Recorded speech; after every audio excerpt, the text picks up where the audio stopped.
Hello everyone, I am the storyteller and I am here to help you today. I know you use this video to fall asleep, so before that, like the video and subscribe to the channel.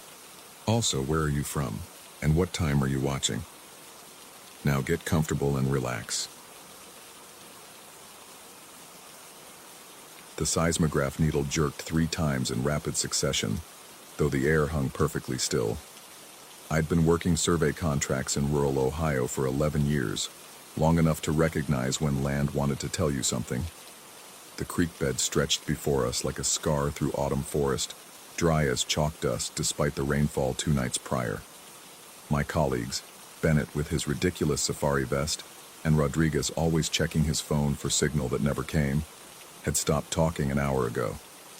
We'd found the sinkhole at 1447, marked the coordinates, and that's when the forest started rearranging itself. The hole measured roughly 8 feet across, edges still crumbling fresh.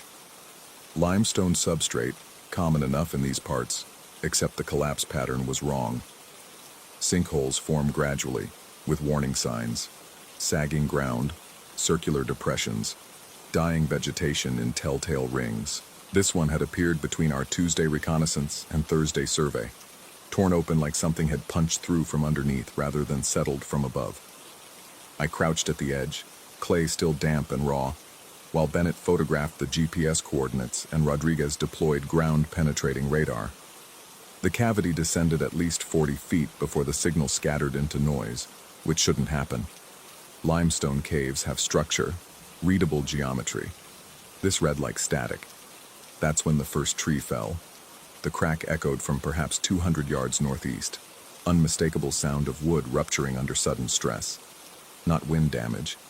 The air remained absolutely motionless, heavy with that pre-storm pressure that makes your ears ache. Through the bare November branches I watched a mature oak tilt, root ball tearing from earth, and crash through the understory with the grinding finality of something irreversible. Bennett looked up from his camera. Rodriguez kept staring at his radar screen, but his thumb had gone white on the device's edge. 20 seconds later, another tree fell.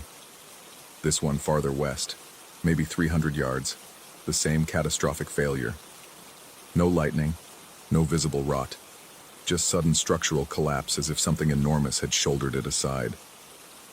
I pulled out my field notebook, hands steady from years of recording data in uncomfortable situations, and sketched the rough geometry. 2 trees down, the sinkhole is vertex. They formed a 120-degree arc, equidistant from our position. My pen stopped mid-stroke. Nothing in nature moves in perfect geometric patterns. Rodriguez finally spoke, voice thin. Seismic activity, underground collapse propagating outward. I checked the portable seismograph. Microtremors, yes, but irregular. They pulsed in waves that matched no tectonic signature I'd studied, and I'd studied them all after that bridge project in Cincinnati, where we'd missed pre-failure subsidence by 3 days. These tremors came in sets of 3. Pause. 3 more. Pause. Almost rhythmic, almost deliberate. Bennett suggested we pack it in, come back with a larger crew, but the contract specified preliminary assessment by end of week, and something in me, professional pride or simple stubbornness, insisted on completing the perimeter measurements. We split up, each taking a third of the circle, maintaining radio contact. The forest floor felt wrong underfoot. That's the only way I can articulate it. Soil that should have been firm after dry weather instead compressed with each step. Not quite muddy but yielding, as if something had recently disturbed the ground's internal structure. I marked waypoints every 20 meters, noting vegetation stress, soil samples, decline angles. Good, solid topographic data, real, measurable. Except the measurements kept shifting. First waypoint, elevation 847 feet, double-checked. Then at my 4th waypoint, when I triangulated back to confirm initial readings, my laser rangefinder insisted the first position now sat at 844 feet. 3-foot elevation change in 15 minutes, on ground that showed no signs of settlement. I radioed Bennett. Static answered, then his voice, fragmented. Seeing that too, readings aren't. Rodriguez found something. Repeat, Bennett. You're breaking up. Dead air. My radio still showed full battery, all channels clear. The forest had gone silent. In that particular way, that means predators nearby, when even the insects hold perfectly still. I started back toward the sinkhole, trying to raise either colleague on the radio, checking my GPS track to ensure I followed my own path precisely. The waypoint markers I'd left, bright orange flags on wire stakes, had been removed. All of them, not blown away or knocked over, but extracted cleanly, the wire slightly bent as if pulled by gloved hands. Except no one had come out here. We would have seen them. My radio crackled. Back at the hole, you need to see the marks. Rodriguez, maybe. The voice had been stripped down to pure anxiety. I found them both at the sinkhole's western edge, crouched over something in the mud. The limestone substrate's exposed edge, where erosion had washed topsoil away, showed a series of parallel grooves, deep ones. They ran from the tree line straight to the cavity's rim and simply stopped, as if whatever made them had thrown itself into the darkness or emerged from it. Not bear tracks, not deer, certainly not human boot treads. These gouges measured nearly a foot wide, spaced in sets of 3, no, 4, and the depth suggested tremendous weight pressing down and forward simultaneously. But the spacing was wrong, the gait impossible. Nothing that heavy could move quietly, could coordinate that precisely through dense forest. Bennett had gone pale under his field tan. I saw them form, he whispered. I was checking the northern quadrant and these just appeared in the mud, like something was already there but invisible, and the marks caught up to reality. Rodriguez pointed at his radar screen, though his hand shook badly enough that the image blurred. Cavities expanding. Look, 43 feet deep now. It was 40 at our first scan. I checked my watch. 16:12. We'd been here 90 minutes. Sinkholes don't actively grow that fast without audible collapse, without falling debris, without any indication of ongoing structural failure. Something moved in my peripheral vision, that specific flicker your hindbrain registers before conscious thought. I turned slowly, scanning the tree line, nothing visible, yet every instinct I possessed screamed at me that something enormous occupied the space between the trunks, something that understood camouflage at a level beyond animal cunning. We should leave, I said quietly. Document from the office. Send the data to the state geologist. Recommend restricted access until proper survey. What do we tell them? Bennett's voice cracked. That trees are falling in geometric patterns? That sinkholes grow while we watch? That something left tracks but we never saw what made them? A fair question. Our profession runs on empirical data, measurable phenomena, reproducible results. Topographers don't write reports about the forest feeling wrong, about spaces occupied by nothing visible, about the weight of being watched by something that shouldn't exist. We packed our equipment with the efficient haste of people who've decided on retreat, but won't admit to fleeing. My hands kept steady, muscle memory from years of fieldwork, while my thoughts ran in tight spirals. The GPS coordinates would guide us back to the service road where we'd parked the truck, a straight shot northwest through a quarter-mile of forest. Except when I pulled up the waypoint, the device showed our vehicle's position had moved. Not drastically, maybe 40 yards south, but we'd left that truck locked on level ground, parking brake engaged, key in my pocket. I checked the key, still there, reassuringly solid and real. Let me see your GPS, I said to Rodriguez. His device showed the same thing. The truck had moved, or the forest had moved around it. Or our instruments were experiencing simultaneous calibration failure from some localized electromagnetic anomaly, which would explain the radio static, the shifting elevation readings, the expanding cavity measurements. That explanation felt like holding up paper against a hurricane. We started walking. I kept my compass heading precise, 130 degrees magnetic, counting paces for dead reckoning backup. The forest canopy seemed denser than before, though that made no sense on November bare branches. Light filtering down had taken on that peculiar quality of late afternoon in autumn, gold transitioning to amber, shadows reaching out like grasping fingers. Rodriguez stopped walking. Listen. I heard it then, a sound from behind us. from the direction of the sinkhole, rhythmic scraping, like something massive dragging itself across stone. It came in bursts, scrape, scrape, scrape, pause, scrape, scrape, scrape, pause. The same 3-beat pattern as the seismic tremors. Bennett started moving faster, not quite running, but close. I caught his arm. Stay together. Stay visible to each other. Don't let that thing... I stopped, because saying it out loud would make it real, would force us to acknowledge we'd crossed some threshold from rational terrain survey into something else entirely. Don't let what? Bennett demanded. We don't even know what it is. Maybe it's equipment failure. Maybe we're all exhausted and interpreting normal forest sounds as... A tree fell directly across our path. Not ahead of us, not behind. Directly across the line we would have walked in 30 seconds. The oak came down with that same catastrophic suddenness, root ball erupting from earth, trunk slamming through the understory to block our route completely. We stood frozen, 3 grown men with technical degrees and professional certifications, staring at timber that had just tried to cut us off from our vehicle. Because that's what it felt like. Not accident, not coincidence, but deliberate interception. Around it, I managed. Give it wide berth, maintain heading. We circled south, stepping over smaller deadfall, pushing through brush that caught at our field vests with spiteful persistence. My GPS track showed we were paralleling the correct course, maybe 20 yards off target. Acceptable deviation. The truck's waypoint remained steady now, right where we'd left it, and I clung to that stability like a drowning man grips driftwood. Rodriguez stumbled, caught himself, looked down at what he'd tripped over.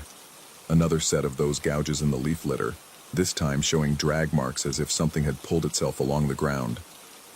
The tracks ran perpendicular to our path, disappeared into dense underbrush. How many of these things were there? The question formed ice in my chest because one unknown entity felt manageable, explicable. Multiple unknowns suggested coordination, intelligence, purpose. The scraping sound had stopped. In its absence, the forest felt even more oppressive. Pressing close with the weight of held breath, I found myself listening for the smallest indication of position. A snapped twig, displaced leaves, anything that would tell me where the threat waited. Nothing. Perfect, impossible silence. We emerged from the tree line at 1647, exactly where the GPS indicated, and the truck sat undisturbed on the gravel service road, dusty white paint reflecting late sun, tire tracks still fresh in the dirt. Normal, real. I wanted to weep with relief at something so mundanely, perfectly ordinary. Bennett moved toward the driver's door. I grabbed his shoulder. Check the perimeter first. He gave me a look that questioned my sanity, but Rodriguez understood. We walked around the vehicle, checking for... what? Damage? Evidence of tampering? More of those impossible tracks? The road showed our arrival marks. Nothing else. Just gravel and dust and the worn ruts of Forest Service maintenance vehicles. I unlocked the truck. We loaded equipment in silence, each of us touching the solid metal frame as if to confirm its reality. I climbed into the driver's seat, started the engine. It caught immediately, dashboard lights glowing their normal amber and green, and shifted into gear. My eyes caught movement in the rearview mirror. For just an instant, before my conscious mind could process what I was seeing, something stood at the tree line. Something massive and wrong and geometrically impossible. Something that occupied too much space while simultaneously being nothing I could focus on directly. The shape suggested limbs, but too many. Angles that bent in directions that hurt to consider. A presence so fundamentally other that my brain refused to commit it to memory. Then it was gone. Just shadows between trees, normal forest, empty space. I drove. Rodriguez beside me stared straight ahead. Bennett in the back seat gripped his camera like a lifeline. None of us spoke until we reached the highway, until pavement replaced gravel, until traffic and power lines and cell towers re-established the familiar architecture of human civilization. At the county planning office, I filed a preliminary report recommending further geological assessment before declaring the site accessible. Technical language, professional observations, No mention of trees falling in patterns or tracks that shouldn't exist. The state geologist accepted the data, scheduled a comprehensive survey for spring when ground conditions would be more favorable. I've returned 3 times since, never got closer than the service road. Each time the GPS coordinates guide me to the exact same spot, but the forest looks different, not changed, different, as if reality were a photograph developing in solution, image emerging, but never quite resolving. The truck's odometer shows the correct distance. My field notes confirm the location. Everything matches except the essential truth of the place itself. The seismograph data, when I analyzed it properly in the lab, showed those 3 beat patterns continuing for 6 hours after we left. Rhythmic, steady, patient. Then they stopped exactly at sunset, precise to the minute. Bennett quit surveying, took a desk job in Columbus. Rodriguez still works contracts, but never in that region, never in isolated terrain. He mentioned once, in a bar after too many beers, that he sees those tracks sometimes when he closes his eyes, deep gouges leading nowhere, or everywhere, or into spaces that exist beside our world, but separate from it. I keep the field notebook in my desk drawer. Sometimes late at night, when the office is empty and streetlights cast amber pools through the windows, I open it to that sketch, the 2 fallen trees, the sinkhole, the geometric arc that suggested something massive moving with impossible precision. I've tried to convince myself it was psychological, a shared delusion born of fatigue and isolation, and the human tendency to find patterns in randomness. But I remember Rodriguez's words, before we stopped discussing what happened. Maybe it wasn't trying to hurt us. Maybe it was just curious, wondering what we were, what we'd do if it showed itself, whether we'd understand. I don't know what's worse. The thought that something that vast and alien exists in the limestone caverns beneath Ohio farmland, or the possibility that it's still curious about us, that someday it might decide to complete the pattern, to step fully into our world rather than merely pressing against it from the other side. The state geologist's survey is scheduled for April. They'll use ground-penetrating radar, seismic imaging, maybe even send a team into the cavity if it's stable enough. Professional equipment, multiple witnesses, empirical data that will either confirm or debunk everything we experienced. Part of me hopes they find nothing but ordinary limestone and natural erosion. The rest of me knows they won't. They'll find the hollow expanding, the tracks multiplying, the pattern growing more complex as whatever waits down there learns our rhythms, maps our movements, decides whether we're worth the effort of being seen. And on some evening when shadows grow long and seismographs register 3 beats, pause, 3 beats again, someone else will stand at that crater's edge and feel what we felt. The weight of attention from something that exists in the spaces between topographic measurements. Something patient and vast and utterly indifferent to our need for the world to make sense. I've stopped sleeping well. Every time I close my eyes, I see that shape in the rearview mirror. The thing that was and wasn't. The presence my memory refuses to hold. I tell myself it was fatigue, stress, the human brain's tendency to manufacture meaning from ambiguous stimuli. But I check my GPS every morning, just to confirm I'm still where I'm supposed to be, still anchored to coordinates that match reality. And some mornings, for just a moment before the satellite's lock signal, the screen shows me somewhere else entirely, deep underground, beneath layers of limestone and clay and the accumulated sediment of millennia, in darkness, absolute and measureless. Then the signal stabilizes, and I'm back in my apartment, back in the ordinary world of traffic and coffee and schedules. Back where things follow rules, where ground stays solid, where shadows are cast by light instead of being the substance themselves. I tell myself I believe that. Some days, I almost do. Story 2. The chalk dust settled in my lungs like cemetery ash. I'd been climbing the Red River Gorge for 7 years, and I thought I knew every inch of those sandstone walls. The way the rock felt under your fingertips. Rough, honest, predictable. The way sound carried through the hollows, bouncing off stone faces that had watched climbers for decades. But that October afternoon taught me something else entirely. That rock remembers things we'd rather forget. We arrived at the trailhead just after noon, the autumn sun filtering through trees that hadn't quite committed to letting go of their leaves. My climbing partner, I'll call him Jay, was in good spirits, cracking jokes about my new harness as we hiked toward the cliff face. His girlfriend trailed behind us, camera in hand, documenting the expedition for some social media audience I'd never understand. The three of us had climbed together maybe a dozen times before, always the same dynamic. Jay leading, his girlfriend belaying from below, and me cleaning up the roots after them. The route we'd chosen was called Pale Communion, a 5.10 B slab that most locals considered a warm-up. 60 feet of smooth sandstone with minimal holds, the kind of climb that demands balance over strength, faith over fear. The name had always struck me as vaguely religious, though I'd never thought to ask about its origin. Standing at the base that afternoon, staring up at the featureless expanse of stone, I felt something shift in my peripheral vision. Just a flutter, like fabric caught in wind where there was no fabric, no wind. Jay went up first, moving with the casual confidence of someone who'd done this route 100 times. His girlfriend took photos from below, the shutter clicks punctuating the otherwise silent forest. When he reached the top and secured the anchor, he called down that the rock was dry. The holds were good.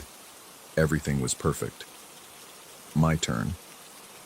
I tied in, checked my knot 3 times, a ritual I'd never broken, and started up.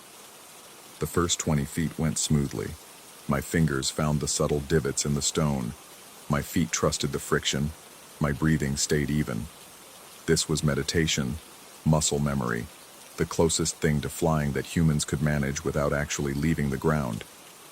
At 30 feet, the slab became smoother.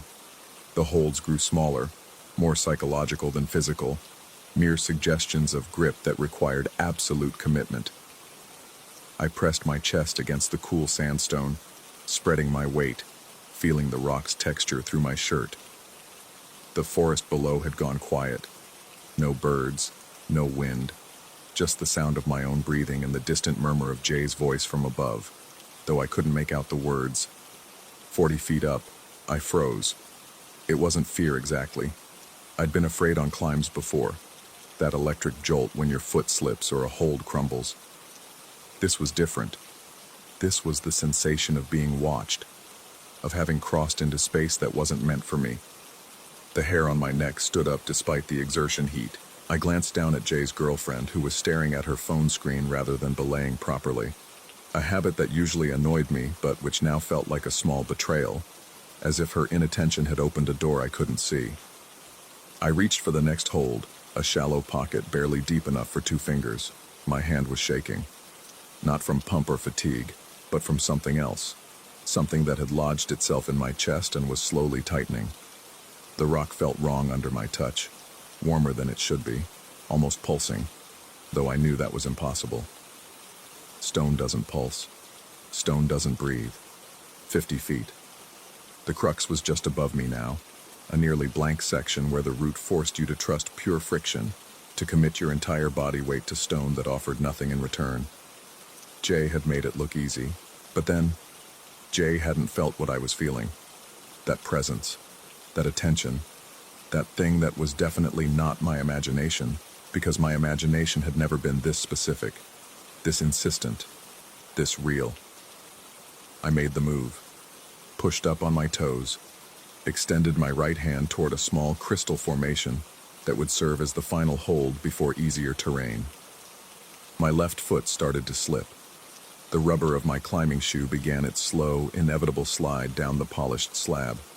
I felt my center of gravity shift backward, felt the rope go tight as my weight came off the wall. Time did that thing it does in moments of crisis, stretched out, became liquid, showed me every terrible second of the fall that was about to happen. 60 feet of air below me. Jay's girlfriend distracted, the rope running through quick draws that suddenly seemed far too spaced apart. Then the pressure, right between my shoulder blades, firm and unmistakable.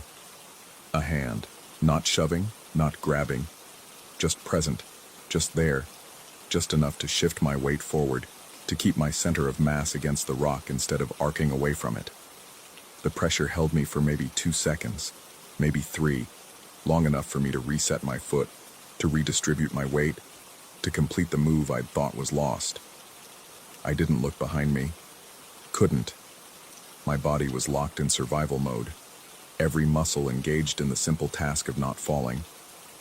I finished the route in a blur of motion that felt more like being pulled than climbing, like something was guiding my hands to holds I couldn't see, my feet to friction points I hadn't planned.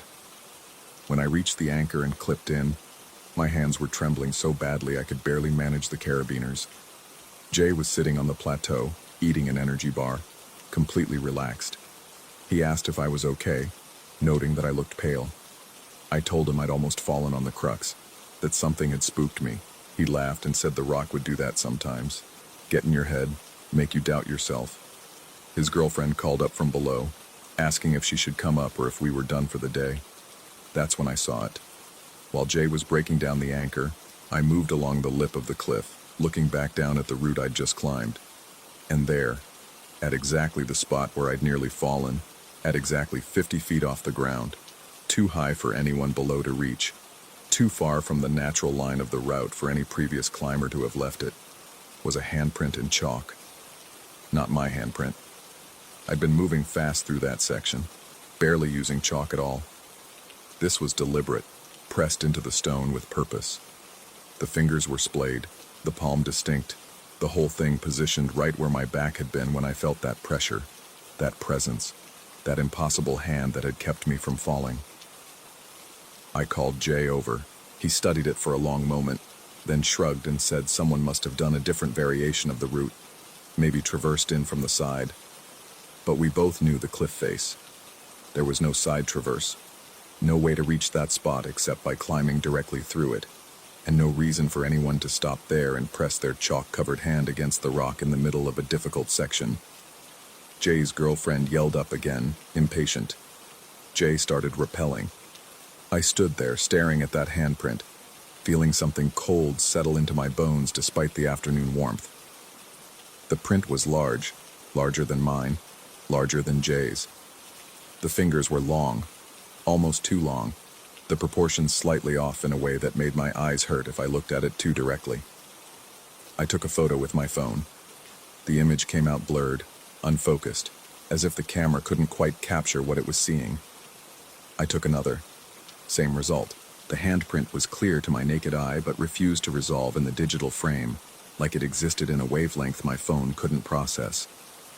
We hiked out as the sun started its descent, shadows lengthening between the trees. Jay and his girlfriend chatted about dinner plans, about other routes we should try tomorrow. I didn't tell them about the handprint, about the wrongness of it, about the way my back still felt warm where that pressure had been, like something had left a mark I couldn't see. That night, in the cheap motel room I'd rented for the weekend, I couldn't sleep. Every time I closed my eyes, I felt it again. That hand, that pressure, that presence. Not threatening exactly, but not comforting either. Just there. Just watching. Just waiting for something I couldn't name. I got up at 2 a.m. and opened my laptop, searching for information about Pale Communion. Most of what I found was standard route beta, difficulty ratings, gear recommendations, photos of other climbers on the slab. But buried in a climbing forum from 2003, I found a thread I wish I hadn't. A climber named TR had posted about a strange experience on the same route. He described nearly falling at exactly the same spot, around 50 feet. He described feeling something steady him, something he couldn't explain. And he described finding a handprint in chalk afterward, positioned where no handprint should be. Several people had responded to his post, most dismissing it as imagination or misremembering. But one response, from a user whose account had been deleted, caught my attention. That route isn't named for the rock. It's named for what the rock remembers. Leave an offering next time. They get angry when you don't. The thread ended there. No follow-up from TR. No explanation of what offering meant or who they were. Just that cryptic sentence, hanging in digital space like a warning no one had heeded. I tried to find more information about TR, about other incidents on that route. Nothing. It was as if the internet had scrubbed itself clean of any mention of what might be lurking on that sandstone face. Or maybe there was nothing to find. Maybe I was reading patterns into randomness, seeing hands in chalk dust, feeling presence where there was only wind and wishful thinking and the particular madness that comes from spending too much time vertical, too far from solid ground. But my back still felt warm. The next morning, Jay wanted to climb again. Different route, different wall, but I found myself inventing excuses. My shoulder hurt. I'd slept poorly. I needed to drive back early for work that wasn't expecting me until Monday. He seemed disappointed but didn't push it. His girlfriend looked relieved. She'd never been as committed to the climbing as Jay was, had always treated these trips as obligations rather than adventures. I packed my gear and drove out of the Red River Gorge, watching the cliff faces recede in my rearview mirror. The autumn sun made the sandstone glow orange and gold, beautiful and ancient and patient. Rock doesn't care about human schedules, human fears, human questions. Rock just waits. But as I turned onto the highway, I glanced one more time at that distant wall, at the place where pale communion ran up the slab. And I swear, though I know it was impossible at that distance, know it was just a trick of light or exhaustion, or the particular paranoia that had settled into my thoughts. I swear I saw someone standing at the top of the cliff. Just a silhouette, too far away to make out features, too far away to be anything but imagination. The figure raised one hand, not waving, just raising it, fingers splayed, palm forward. A gesture that might have been greeting or warning or simple acknowledgement that I had seen what I had seen, felt what I had felt, and would never be entirely certain which version of reality was true. I didn't climb for 3 months after that. Told people I needed a break, that my shoulder was bothering me, that work had gotten busy. All lies. The truth was simpler and stranger. I couldn't stop feeling that hand on my back. Couldn't stop seeing that handprint on the rock. Couldn't stop wondering what would have happened if that presence, whatever it was, had decided to push instead of steady, to let go instead of hold on.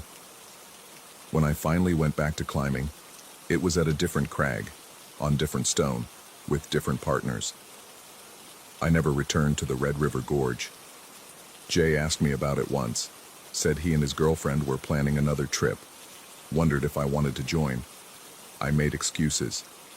He stopped asking. Sometimes late at night I pull up that blurred photo from my phone, the handprint that won't quite resolve, that exists in the space between what the camera can capture and what the eye can see. I zoom in, trying to make out details that aren't there, looking for proof of something I simultaneously want to believe and desperately wish I could forget. The fingers are too long. I'm certain of that now. Not by much, just enough to be wrong, to be other, to be something that wears the shape of human without quite achieving it. And if I look at the photo long enough, if I let my eyes unfocus and my mind quiet, I can almost see something else in that chalk dust. Something that might be letters, might be symbols, might be nothing at all, or might be a message I'm not equipped to read. My back still feels warm sometimes, especially when I'm alone, especially when I'm vertical. Not painful, not unpleasant, just there. A reminder that I survived something I don't fully understand, that I was saved by something I can't explain, and that the line between help and harm is sometimes as thin as the difference between a push and a steady hand. I tell myself it was a coincidence, that someone had climbed a variation I didn't know about, that the pressure on my back was my imagination, my muscles compensating, my brain inventing narrative where there was only physics and panic. I tell myself these things, and sometimes I almost believe them. But I also keep a piece of chalk in my pocket now, always. Not for climbing.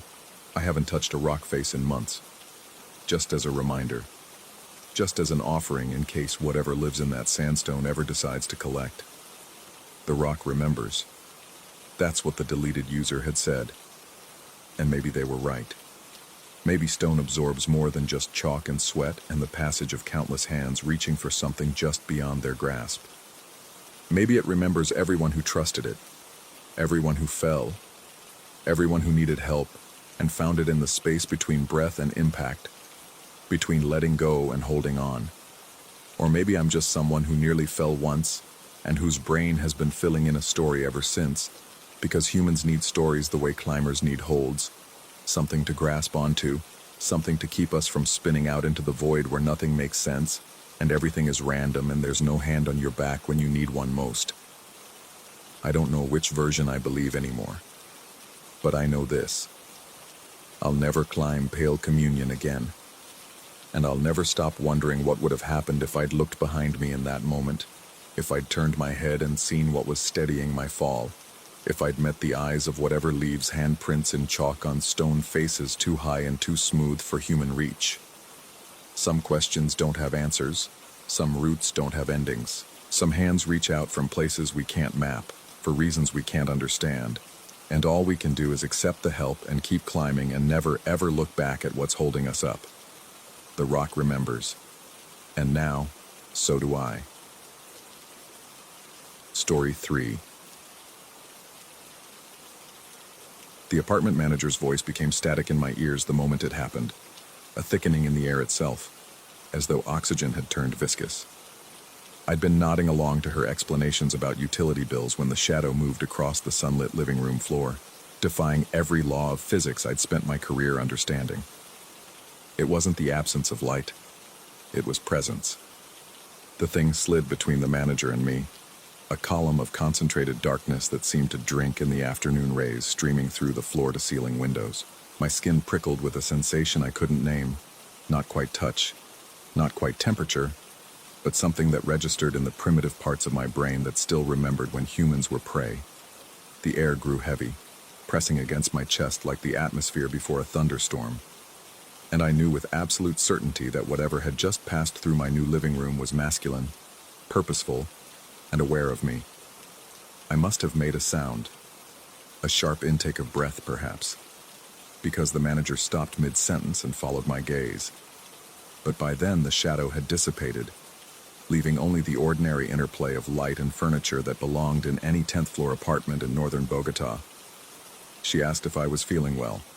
The altitude, she suggested, affects newcomers in unexpected ways. I assured her I was fine, though my hands had gone cold and my pulse hammered in my throat. After she left, I stood in the center of the living room and rotated slowly, taking in the space I'd chosen precisely because it was practical, modern, and thoroughly unremarkable. The previous tenant had cleared out completely, or so I'd been told. No forwarding address, no final walkthrough. The management company had simply changed the locks after he stopped responding to calls and emails. His security deposit covered the broken lease, and they were eager to fill the unit. I'm a skeptic by training and temperament. I hold a doctorate in computational biology and spent 15 years designing algorithms to model complex systems. I believe in data, replication, and the principle that extraordinary claims require extraordinary evidence. I do not believe in shadows that move independent of light sources. Yet my skin still crawled with the memory of that presence brushing past me. That evening, I unpacked methodically, organizing my belongings with the same systematic approach I brought to my research. Books on evolutionary theory and mathematical modeling filled one shelf. Clothes hung in the closet at precise intervals. My laptop occupied the corner of the dining table that received optimal natural light. Everything in its place, everything rational and ordered. The apartment revealed itself in layers as I settled in. The previous tenant had been thorough in removing his possessions but careless with smaller traces of habitation. I found a USB drive wedged behind the radiator in the second bedroom. 3 books marked with sticky notes occupied the gap between the refrigerator and the cabinet. Titles on atmospheric pressure systems, electromagnetic field theory, and a dog-eared paperback about architectural acoustics. In the bathroom cabinet's back corner, a bottle of prescription medication for anxiety, nearly full, prescribed to someone with the initials DR. The sticky notes interested me most. Their placement seemed deliberate, marking passages that shared common themes, environmental factors that influence human perception, the way certain frequencies interact with inner ear structures, how barometric pressure changes affect mood and cognition. One passage was heavily underlined. The human nervous system evolved to detect threats that no longer exist, creating phantom patterns where none may be present. Reasonable material for someone experiencing stress. Nothing supernatural about it. I told myself this as I prepared for bed that first night, but I left the hallway light on, a concession I refused to examine too closely. The pressure woke me at 3:17 a.m. It started as a sensation of weight settling over my chest, not painful but present, like someone had laid a heavy blanket across my torso. Then came the awareness of wrongness in the room's geometry, as though the walls had shifted inward by imperceptible degrees. I lay motionless in the darkness, my rational mind cataloging explanations: sleep paralysis, altitude adjustment, stress from the international move, while a more ancient part of my brain screamed that I was not alone. The presence stood in the corner near the closet. I couldn't see it, not exactly, but I knew it was there with the same certainty I knew my own heartbeat. The air felt compressed, concentrated, the way it does in the moment before lightning strikes. I wanted to reach for the lamp on my nightstand, but my arm wouldn't move, and I couldn't determine if this was paralysis or primal wisdom keeping me still while something predatory occupied my space. Time distorted. Seconds stretched into elastic eternities. The presence didn't move, didn't make sound, but I felt it watching with an attention so focused it had physical weight. My lungs worked in shallow gasps. My body locked in a response pattern coded into human DNA long before we invented words for fear. Then, between one ragged breath and the next, it was gone. The air normalized. The room's proportions returned to their proper dimensions. I could move again, though it took 3 attempts before my shaking hand found the lamp switch. The corner where the presence had stood looked exactly as it had when I went to bed.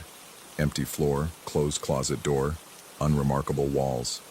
I examined every inch of that space, searching for the rational explanation I knew must exist. Air vent? No, the register was across the room. Pipes in the walls? The plumbing diagram showed none in that section. Electrical field from wiring?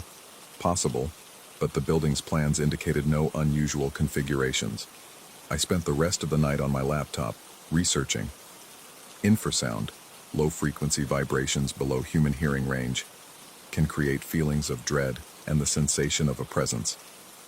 Certain architectural features produce standing waves that affect the human nervous system. Carbon monoxide causes hallucinations. Mold exposure triggers paranoia. By dawn, I'd compiled a list of 17 testable hypotheses and ordered equipment for each. Carbon monoxide detector, EMF reader, infrared thermometer, audio recorder capable of capturing infrasonic frequencies, air quality monitor. Science would explain this. The devices arrived over the next 3 days. I installed them throughout the apartment, creating a monitoring grid that would capture any environmental anomalies. The carbon monoxide detector remained stubbornly at 0. The EMF reader showed nothing beyond the expected readings near outlets and appliances. Air quality was excellent. No mold, no gas leaks, no infrasound that shouldn't exist in any modern building. But the presence returned, and now it brought patterns.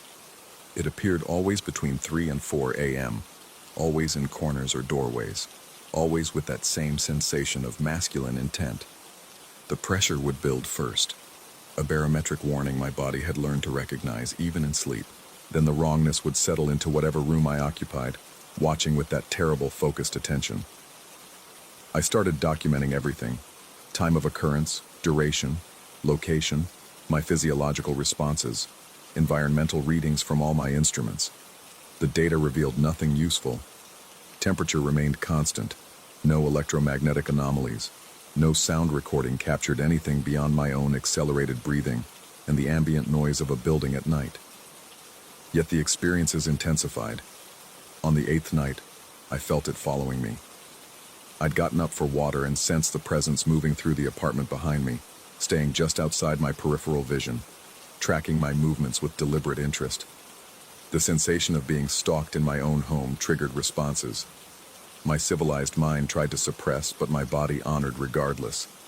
Hackles rising, breathing shallow, muscles tensed for flight. I spun around 3 times trying to catch it, but each time found only empty space and my own racing reflection in darkened windows. The next morning, I discovered the USB drive I'd found had corrupted completely.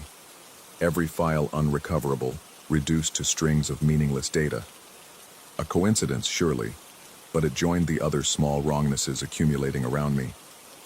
Books I'd shelved appearing on different surfaces, the arrangement of items on my desk subtly altered, the faint impression on the living room couch as though someone had been sitting there while I slept. I told no one. Who would I tell? My colleagues knew me as rigorous and rational. Admitting that I felt hunted by something I couldn't measure would destroy my credibility. Besides, I had no evidence beyond subjective experience, the least reliable form of data. Instead, I researched the previous tenant. The management company proved unhelpful, citing privacy policies and legal constraints. But the internet remembers everything. I found him through professional networks, a data analyst named Daniel Restrepo, who'd worked for an environmental monitoring firm. His LinkedIn hadn't been updated in 7 months. His last published report dealt with atmospheric pressure variations in high-altitude cities and their effects on building infrastructure. I found one of his forum posts from 8 months ago, buried in a thread about urban environmental factors. He'd written extensively about what he called pressure points, locations where multiple environmental variables intersected in ways that affected human perception. He'd been careful to frame everything in scientific language, but reading between his measured words, I recognized the subtext. Something in this apartment had been affecting him, something he'd tried to understand through the same empirical methods I was now employing. His final post had been succinct. Some patterns exist outside our current models. This doesn't make them supernatural, only unmeasured. Then silence. No more forum activity, no social media updates, no professional publications, just absence. I tracked down 3 phone numbers associated with him and called them all.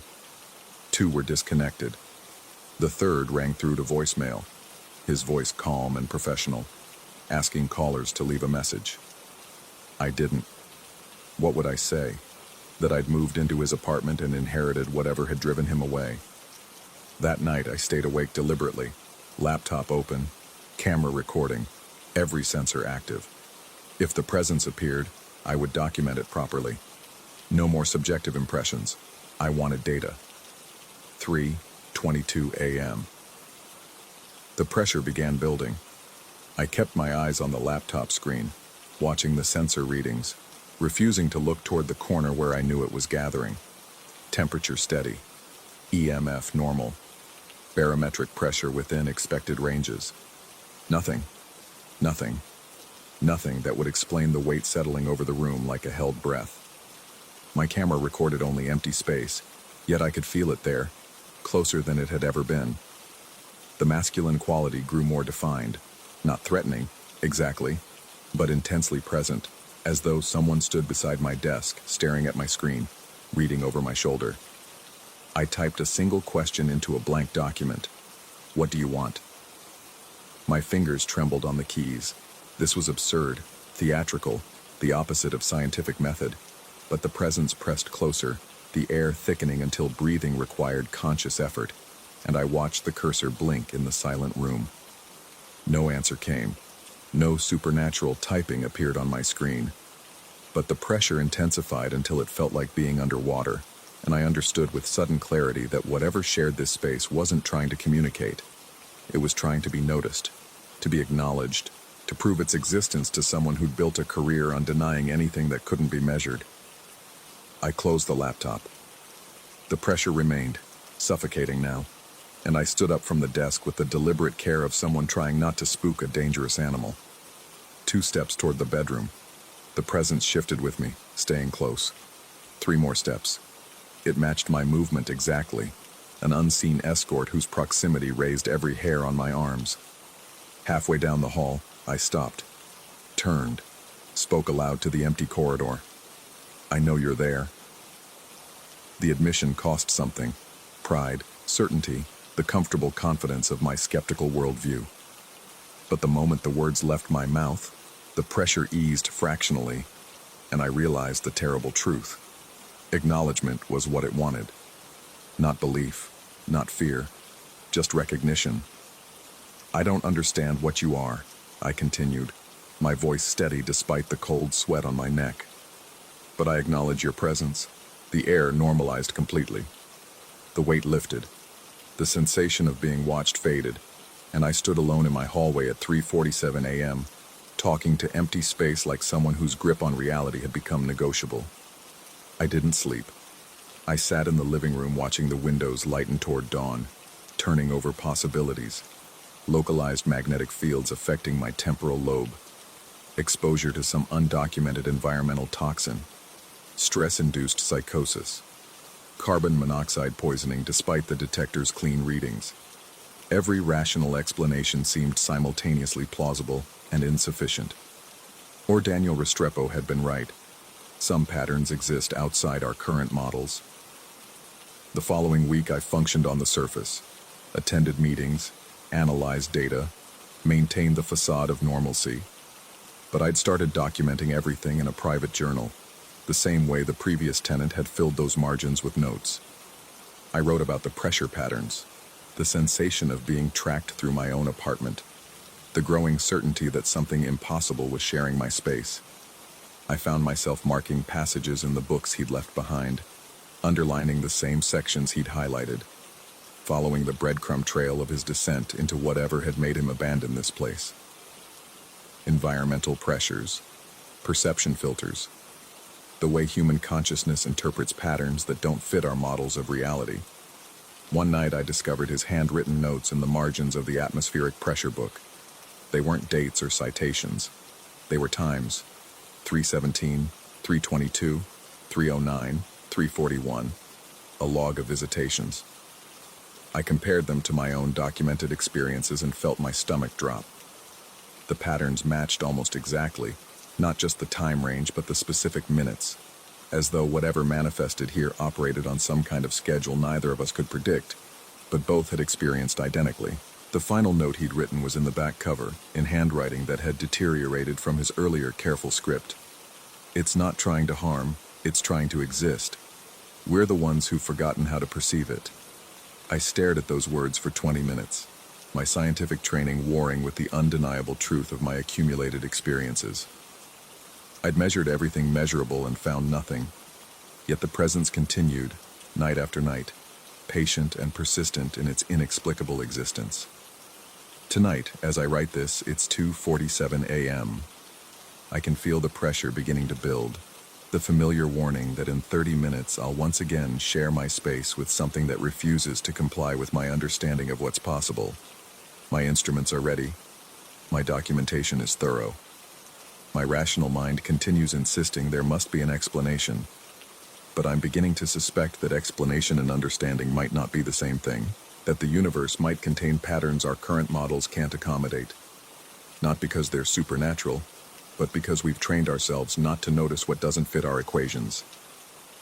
Daniel Restrepo left, abandoned his lease, his security deposit, his carefully documented research.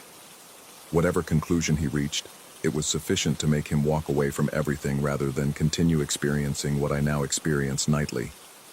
I haven't decided yet what I'll do.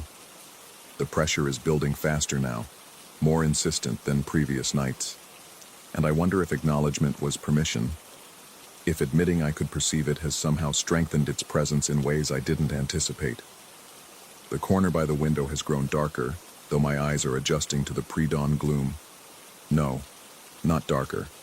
Dense, concentrated, a focal point where the air itself seems to gather and compress. I should be afraid. Part of me is, but another part, the part that chose a career built on understanding complex systems, feels something closer to terrible curiosity. This presence has been here all along, I realize. Long before Daniel Restrepo, long before me. Patient and persistent, waiting for occupants who might be able to perceive it. The real question isn't what it is. The real question is why, after all this time, we've convinced ourselves that reality only contains what we can measure, and what we're refusing to acknowledge by maintaining that conviction. The pressure peaks. The presence stands beside my desk now, so close I can feel it like body heat, masculine and purposeful and utterly, impossibly real. My camera captures nothing. My instruments register no anomalies. But every nerve in my body confirms what my scientific training tells me cannot be. I am not alone, and I wonder, As the darkness by the window grows more defined, whether the previous tenant fled because he couldn't accept what he was experiencing, or because he finally understood it, and that understanding was more terrifying than any supernatural explanation could ever be. The cursor blinks. The presence waits. And I sit here in my thoroughly modern apartment, surrounded by instruments that measure everything except what matters, finally understanding why some absences carry more weight than any presence we're equipped to prove.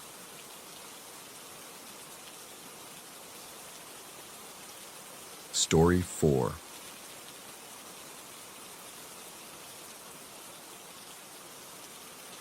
The crosswalk signal glowed green against the November dusk when I stepped off the curb on Market Street. I remember the exact shade, that institutional green that looks sickly under sodium lights, because it's the last normal thing I can recall with absolute certainty. The sedan came from my left, a blur of dark metal that materialized like something conjured rather than driven. No screech of brakes, no warning. Just the sudden displacement of air and the smell of hot rubber as it missed my leg by inches. The heat from the engine washed over my calf like breath. I shouted something. The words don't matter. Just noise, really. The animal sound you make when death brushes past you. What matters is that the car stopped. Not gradually. It just stopped, as if the laws of momentum had taken a coffee break. Then it reversed with that high-pitched mechanical whine that makes your teeth hurt, curved around with unnatural precision, and pulled up beside me.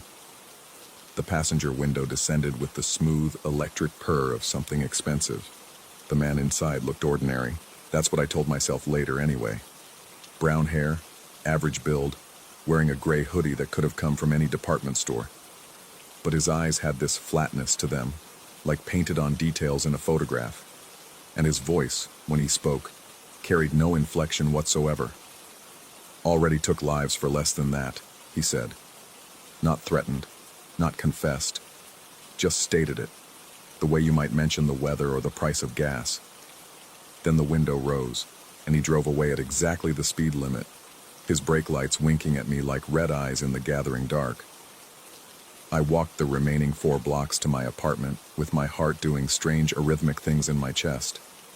The streetlights seemed dimmer than usual, and I kept catching movement in my peripheral vision, shadows that jerked to stillness when I turned my head. By the time I reached my building, sweat had glued my shirt to my spine despite the chill. Inside, I locked the door, checked it twice, then poured myself bourbon with hands that trembled enough to click the glass against the bottle's rim. I told myself it was adrenaline, that near-death experiences did this to everyone, that I'd laugh about it tomorrow over coffee. But even as I thought these things, some older part of my brain was screaming that I'd looked into a pair of eyes that had actually done what they'd claimed. The news came on at 11. I wasn't really watching, just needed the noise to fill my apartment, to crowd out the silence that had begun to feel like it was listening. But then the anchor mentioned Market Street, and I sat forward so fast the bourbon sloshed over my wrist. A fugitive, wanted in connection with armed robberies across 3 states. Last seen using stolen credit cards at a gas station on the outskirts of town. The security footage showed a man in a gray hoodie, driving a dark sedan. Same make and model. Same color. The anchor kept talking, but I couldn't hear the words anymore over the sound of my own pulse.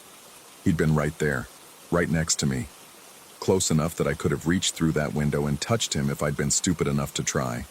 I didn't sleep that night. Every car that passed on the street below made me check the window, parting the blinds just enough to see out without being seen. The building settled and creaked around me with the sounds old structures make, but each groan of wood and whisper of pipes became footsteps in the hallway, a hand testing my doorknob.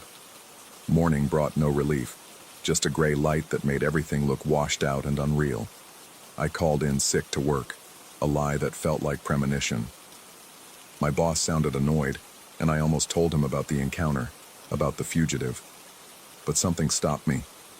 Maybe it was the certainty in my gut that speaking about it would make it more real, would give it weight and substance it didn't need. I made coffee and burned my tongue on the first sip. The pain felt distant, like it was happening to someone else. Through the kitchen window, I could see the parking lot behind my building, and there, between a rusted pickup and a soccer mom's minivan, sat a dark sedan. My hands locked around the mug. It could be anyone's car. The complex had 120 units. Dark sedans weren't exactly rare, but I stood there for 10 minutes watching, waiting for movement. The vehicle sat motionless, its windshield a black mirror catching nothing. I stepped away from the window, returned a minute later, still there. The rest of the day passed in a fog. I tried to read, but the words slid off the page without meaning. Tried to eat, but my throat wouldn't cooperate. Mostly I found myself at that kitchen window, checking on the sedan which hadn't moved an inch. At 3 p.m, a woman came out and got into it. A stranger in yoga pants and a ponytail.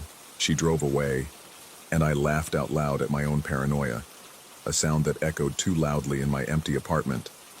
But the relief curdled quickly. Because if that car belonged to someone else, where was his? Night arrived too early. The sun set at 5:30, and by 6, the darkness outside my windows felt absolute. I kept the curtains drawn and every light in the apartment burning, which made the windows into black mirrors that showed me my own reflection moving through the rooms. Except sometimes the reflection seemed to move a fraction of a second before I did, and I'd catch myself mid-gesture, frozen, trying to determine if I'd moved first, or the mirror had. I found myself checking the door lock obsessively, every 20 minutes, then every 10, then every time I passed it. The deadbolt was solid, the chain secure, but they began to feel insufficient. Anyone could kick down a door if they really wanted to. Any lock could be picked. Any chain could be cut. The phone rang at 9:47. I know the exact time because I was staring at the clock, watching the minutes crawl by, when the sound split the silence. I didn't recognize the number. I let it ring, 6 times, 7, then it stopped. 30 seconds later it rang again. Same number. My hand reached for it without conscious decision, some ingrained response to ringing phones that overrode my fear. I lifted it to my ear but didn't speak, breathing on the other end. Not heavy or theatrical, just the sound of air moving in and out of lungs. Then in that same flat voice, "You should have kept walking." The line went dead. I stood there with the phone pressed to my ear until the disconnect tone started beeping. Then I set it down very carefully, as if sudden movement might trigger something. My apartment felt too bright now, too exposed. All those windows with their curtains drawn. He could be on the other side of any of them, looking at the thin fabric and knowing exactly where I stood. I turned off the lights one by one, moving through the rooms like I was defusing bombs. In the darkness, I could see out better. The parking lot below was mostly empty, the few cars present belonging to neighbors I recognized. No dark sedan, no movement at all except the wind pushing trash across the pavement. But I could feel eyes on me. Not a metaphor, not paranoia, an actual physical sensation like heat on my skin. I dropped to the floor below the window line and crawled to my bedroom, my knees aching against the hardwood. In the closet, I found the baseball bat I'd bought 3 years ago during a minor crime wave in the neighborhood. I'd never used it. The price tag was still stuck to the barrel. I peeled it off and positioned myself in the corner of the living room where I had a clear view of the door but couldn't be seen from the windows. The night stretched. Minutes felt like hours. Hours felt like days. Every sound the building made, and there were dozens, might be him. The elevator whirring to life on another floor. Footsteps in the apartment above. Voices in the hallway that rose and fell and faded. Water running through pipes in the walls. And underneath it all, a new sound. Or maybe it had been there all along and I was only now noticing it. A soft scraping, rhythmic and patient. Like someone running their fingernails along the outside of my door. I held my breath and listened. There, just at the edge of hearing. Scritch. Scritch. Scritch. I crept to the door, bat raised, put my eye to the peephole. The hallway beyond warped in the fisheye lens, empty except for the industrial carpet and the exit sign's red glow. Nothing moved, but the scraping continued. Then I realized the sound was coming from behind me. I spun around. The living room stretched away in shadows, illuminated only by the ambient city light filtering through the curtains. Nothing there. Nothing I could see. But the sound persisted, now seeming to come from the kitchen. Then the bedroom. Then right behind me again.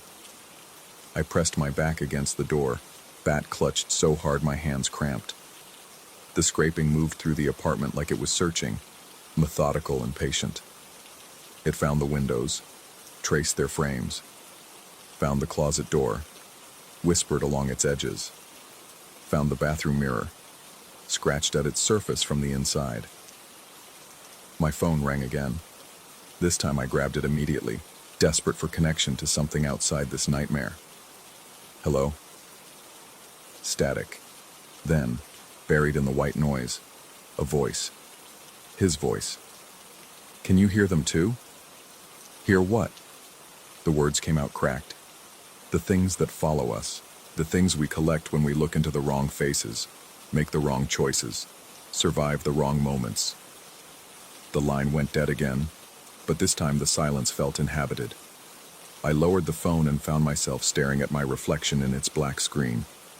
My face looked wrong, features slightly rearranged, like a photocopy of a photocopy. As I watched, the reflection smiled, though I hadn't moved my mouth. The scraping stopped. In the sudden quiet, I could hear my own heartbeat, and underneath it, another rhythm. Slower, heavier, like a second heart beating just slightly out of sync with my own. Morning came eventually, the way it always does, though I have no memory of the hours between 3 a.m. and dawn.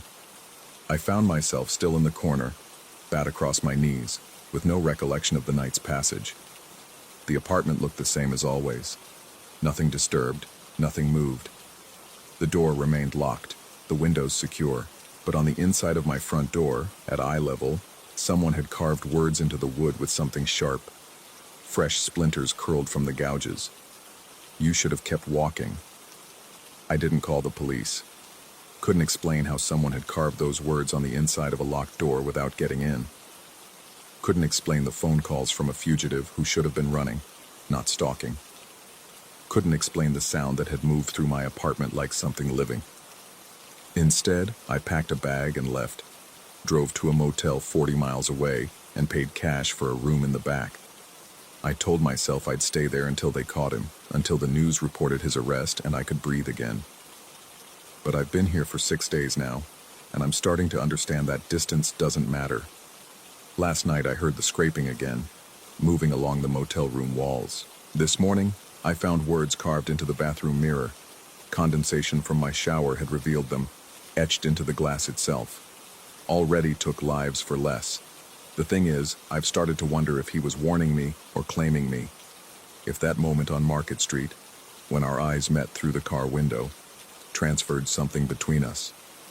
Some mark or stain that can't be washed away. I can feel it now, always.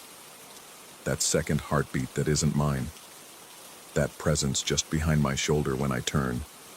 The way my reflection moves a fraction of a second before I do. And sometimes, late at night when the world thins to nothing, I think about that flat voice on the phone, asking if I could hear them too. The things that follow, the things we collect. I'm starting to think I can. The TV in the corner has been playing news on mute for the past hour. I haven't looked at it, but I can see its glow in my peripheral vision, casting shadows that move wrong. Just now, something made me turn my head. The screen shows a breaking news banner. They found him, the fugitive, pulled from a river 3 counties over. The medical examiner says he's been dead for at least 10 days. 10 days. That would put his death 2 days before I crossed Market Street. I'm staring at the TV now, at the grainy security photo they're showing, and his eyes are looking directly at the camera with that same flat emptiness, looking at me through time and screens and death itself. My phone is ringing again. I know I shouldn't answer it. Know that whatever is on the other end isn't him, isn't human, isn't anything that should exist in the space between the living and wherever he went. But my hand is already reaching for it. Because maybe the thing that's been following me wasn't his ghost or his curse. Maybe I've been following it all along. Maybe on that November evening I didn't almost get hit by a car. Maybe I did, and everything since has been the space between impact and darkness. stretched and distorted like a scream that never ends. The phone is in my hand now. I can feel that second heartbeat pounding. The scraping has started again, but this time it's not coming from outside. It's coming from inside my chest. I'm going to answer the phone now. I'm going to lift it to my ear and listen to whatever speaks from the other end. Because I need to know if the voice I hear will be his or mine, and which answer would be worse. The screen glows green in my palm. That same sickly institutional green as the crosswalk signal.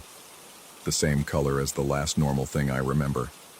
Before I learned what it means to take a life, or lose one, or live in the terrible space where both things happen at once, forever, in an eternal November dusk, where the lights are always wrong and nothing ever really ends.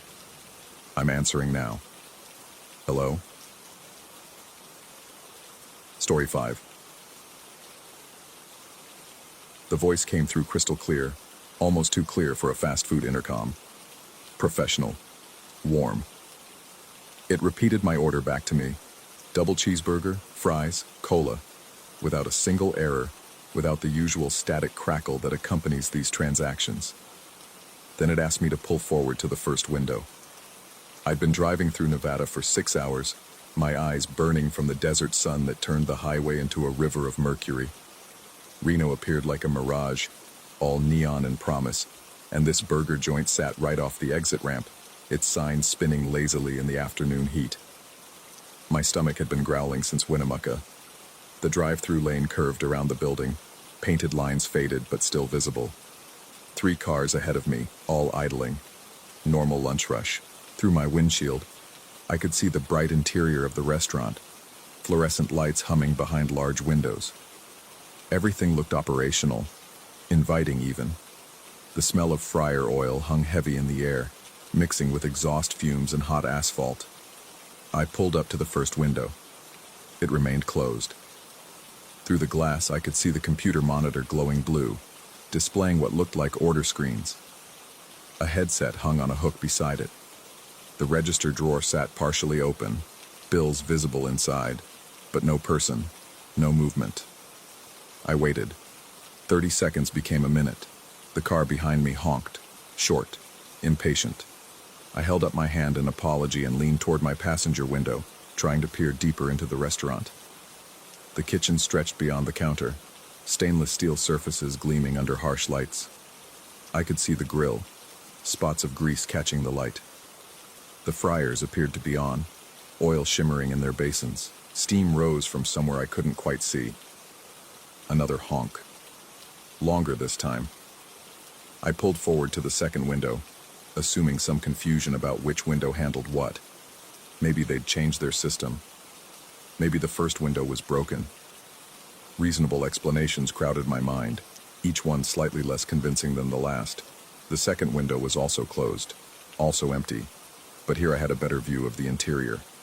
The restaurant stretched before me like a stage set, tables clean and ready, menu boards lit and displaying specials, a drink machine with cups stacked beside it. Everything in its place, waiting, always waiting. No people. The car behind me pulled up, honked again, then swung around me and approached the pickup window. I watched in my side mirror as the driver, a woman in a white sedan, gestured animatedly at the window, her mouth moving in what I assumed were increasingly frustrated demands. After a moment, she too pulled away, tires squealing slightly as she accelerated back onto the street. I should have followed her. That's what any sensible person would have done. But hunger does strange things to decision-making, and beneath that hunger sat something else. Curiosity, perhaps, or the first stirrings of something I didn't yet recognize. I parked in the lot and approached the front entrance. The door was locked.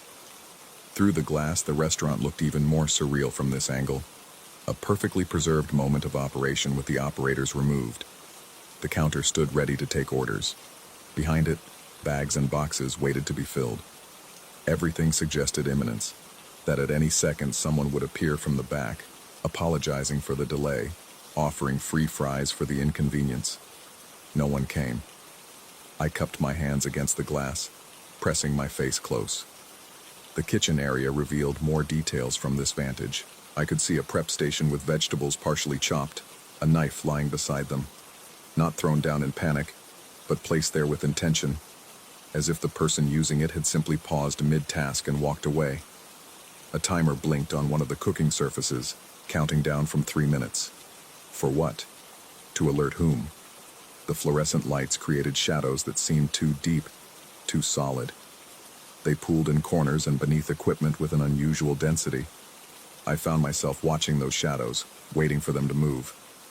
They didn't, but the expectation remained, a tension in my chest that grew with each passing moment. I walked around the building. The drive-through menu board still displayed items and prices, its speaker grill staring at me like a mechanical eye. The air conditioning units hummed on the roof. Power flowed. Systems operated. Only the human element had been extracted, leaving everything else to continue its automated routines. The back door was also locked. But here I found something else. A cigarette, recently crushed, still trailing a thin line of smoke from where someone had ground it under their heel. The ember hadn't completely died.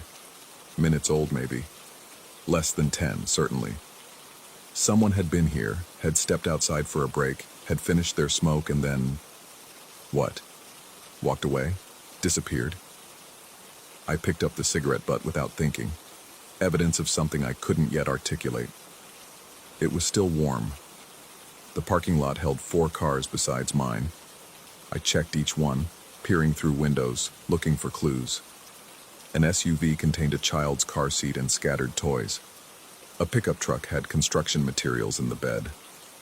A sedan looked like it belonged to someone's grandmother, complete with handicap placard and boxes of tissues on the dash. The 4th was a compact covered in bumper stickers. Normal vehicles, daily drivers, cars that suggested their owners had merely stepped inside for lunch and would return momentarily. But they wouldn't return. Somehow I knew this, the knowledge settling into my bones like cold water. I returned to my car and waited. Maybe this was a drill. Maybe there'd been a gas leak, an evacuation I'd somehow missed. Emergency services would arrive soon with explanations and apologies. The rational part of my brain constructed scenarios, each one testifying to mundane causes and logical conclusions. An hour passed. The sun moved across the sky, shadows lengthening. The timer in the kitchen would have gone off by now. Whatever it had been monitoring would have burned or overcooked. The fryers continued heating oil for food that would never be cooked. The computer screens maintained their vigil, waiting for orders to be entered by hands that didn't exist. 2 more cars pulled into the drive-thru during that hour. Both went through the same sequence I had, ordering at the speaker, pulling forward, waiting, confusion, eventual departure. One driver got out and tried the front door as I had. He was younger than me, maybe early 20s, with the aggressive confidence of someone who believed strongly in his right to service. I watched him pound on the glass, cup his hands to look inside, pound again with more force. His anger dissolved into unease remarkably quickly. He returned to his car and sat there for several minutes, staring at the building, before finally leaving. I should have left then too. Should have driven back to the highway, found another restaurant, continued my journey. Instead, I walked to the drive-through speaker. The menu board hummed its electric hum. I stood before the speaker grill, that dark mesh behind which the voice had come earlier. Now it was silent. I said hello. No response. I said it again, louder. Nothing. Then, feeling foolish but unable to stop myself, I placed an order. Different from before. Chicken sandwich, onion rings, Sprite. I spoke clearly, the way you do when talking to voice recognition software, enunciating each word. Silence. Long enough that I began to turn away. Then the voice returned. The same voice. Pleasant. Professional. It repeated my order back to me perfectly, asked me to pull forward to the first window, and went silent again. My hands were shaking as I returned to my car. I'd expected the silence. The voice emerging from it felt like a violation of natural law, like hearing a corpse speak. But worse than that was the recognition that flooded through me. I knew that voice. Not personally, but structurally. I'd heard it before, in countless drive-thrus across countless cities. It was the voice of customer service, of scripted interactions, of transaction efficiency. It was everyone's voice and no one's voice. I didn't pull forward. I sat in my car, door locked, windows up despite the heat, and stared at the building. The afternoon light gave it an almost beautiful quality, the kind of nostalgic Americana that photographers love. Bright colors, clean lines, promises of simple satisfaction. But there was something performative about it now, as if the building had become aware of itself, conscious of its role and determined to play it perfectly, even in the absence of any audience. The sun sank lower. Long shadows stretched across the parking lot. I realized I'd been sitting there for over 3 hours. My phone had no signal, which seemed wrong for the middle of a city, but I'd stopped questioning what seemed wrong. Everything seemed wrong. The question had become what, if anything, remained right. That's when I noticed the lights inside were changing, not dimming exactly, but shifting in quality. The fluorescence appeared to pulse, a rhythm so subtle I almost missed it. Once I noticed, I couldn't unsee it. The entire interior seemed to breathe, expanding and contracting in some vast, slow respiration. The shadows I'd watched earlier were definitely moving now, though not in any direction I could track. They flowed rather than crept, like spilled ink across a tilted surface. A new car entered the drive-thru. I wanted to warn them, to wave them away, but I remained frozen. The driver ordered. The voice responded, repeated the order, asked them to pull forward. The car advanced to the first window, waited, then the second window, waited longer. Finally, the driver got out and approached the front door. But this time something was different. I could see them through the glass doors, pressing against it, trying the handle. Then they stopped. Their posture changed, their head tilted as if listening to something. They remained there, motionless, for almost a minute. When they finally turned away and walked back to their car, their movements had a strange quality, too smooth, too purposeful. They didn't display the confusion or frustration I'd seen in the other drivers. They got in their vehicle and drove away with what looked like complete calm. Night was falling now. The parking lot lights flickered on, their yellow sodium glow creating new territories of shadow. The restaurant's interior grew brighter by contrast, a beacon of light and emptiness. I could see everything inside with perfect clarity. The kitchen, the counter, the tables, all of it pristine and waiting. I decided to leave. Finally, after hours of irrational paralysis, survival instinct kicked in. I turned my key in the ignition. The engine turned over once, twice, then died. I tried again. Same result. The dashboard lights glowed, suggesting the battery held charge, but the engine refused to catch. Of course it wouldn't start. Some part of me had known it wouldn't. The same part that had kept me here watching, waiting, knowing that I was meant to stay until something revealed itself, or until I became part of whatever this place was. I looked up to find someone standing at my driver's window. He wore a uniform, the restaurant's uniform, polyester and name tag and everything regulation. His face was ordinary in a way that made it hard to remember even as I looked directly at it. Features that could have belonged to anyone, assembled in a configuration that seemed right but somehow wasn't. He smiled at me through the glass, a perfect customer service smile. He gestured toward the building, an invitation. I shook my head. He nodded, understanding, and gestured again, more insistent now. Behind him, I could see others emerging from the restaurant's front door, which stood open though I'd never seen it unlock. They wore the same uniforms. They moved with the same purposeful smoothness. They were all smiling. My door locks popped up, all 4 of them simultaneously. I reached for them, pushed them back down. They popped up again immediately. I tried holding my driver's door lock down, pressing it with physical force. It pushed back against my hand, a steady mechanical pressure that grew stronger until my thumb ached, and I had to release it. The door opened. The employee stepped back to give me room. His smile never wavered. I got out. Not because I wanted to, but because the alternative, staying in the car while those locks continued their automated rebellion, seemed worse. The night air hit me, cooler than I expected, carrying that fryer smell stronger than ever. Beneath it, something else. electrical, like ozone before a storm. They formed a path for me, these smiling employees, leading toward the open front door. I walked between them because moving forward seemed marginally better than turning around. Their uniforms rustled as I passed. None of them spoke. Their name tags were blank.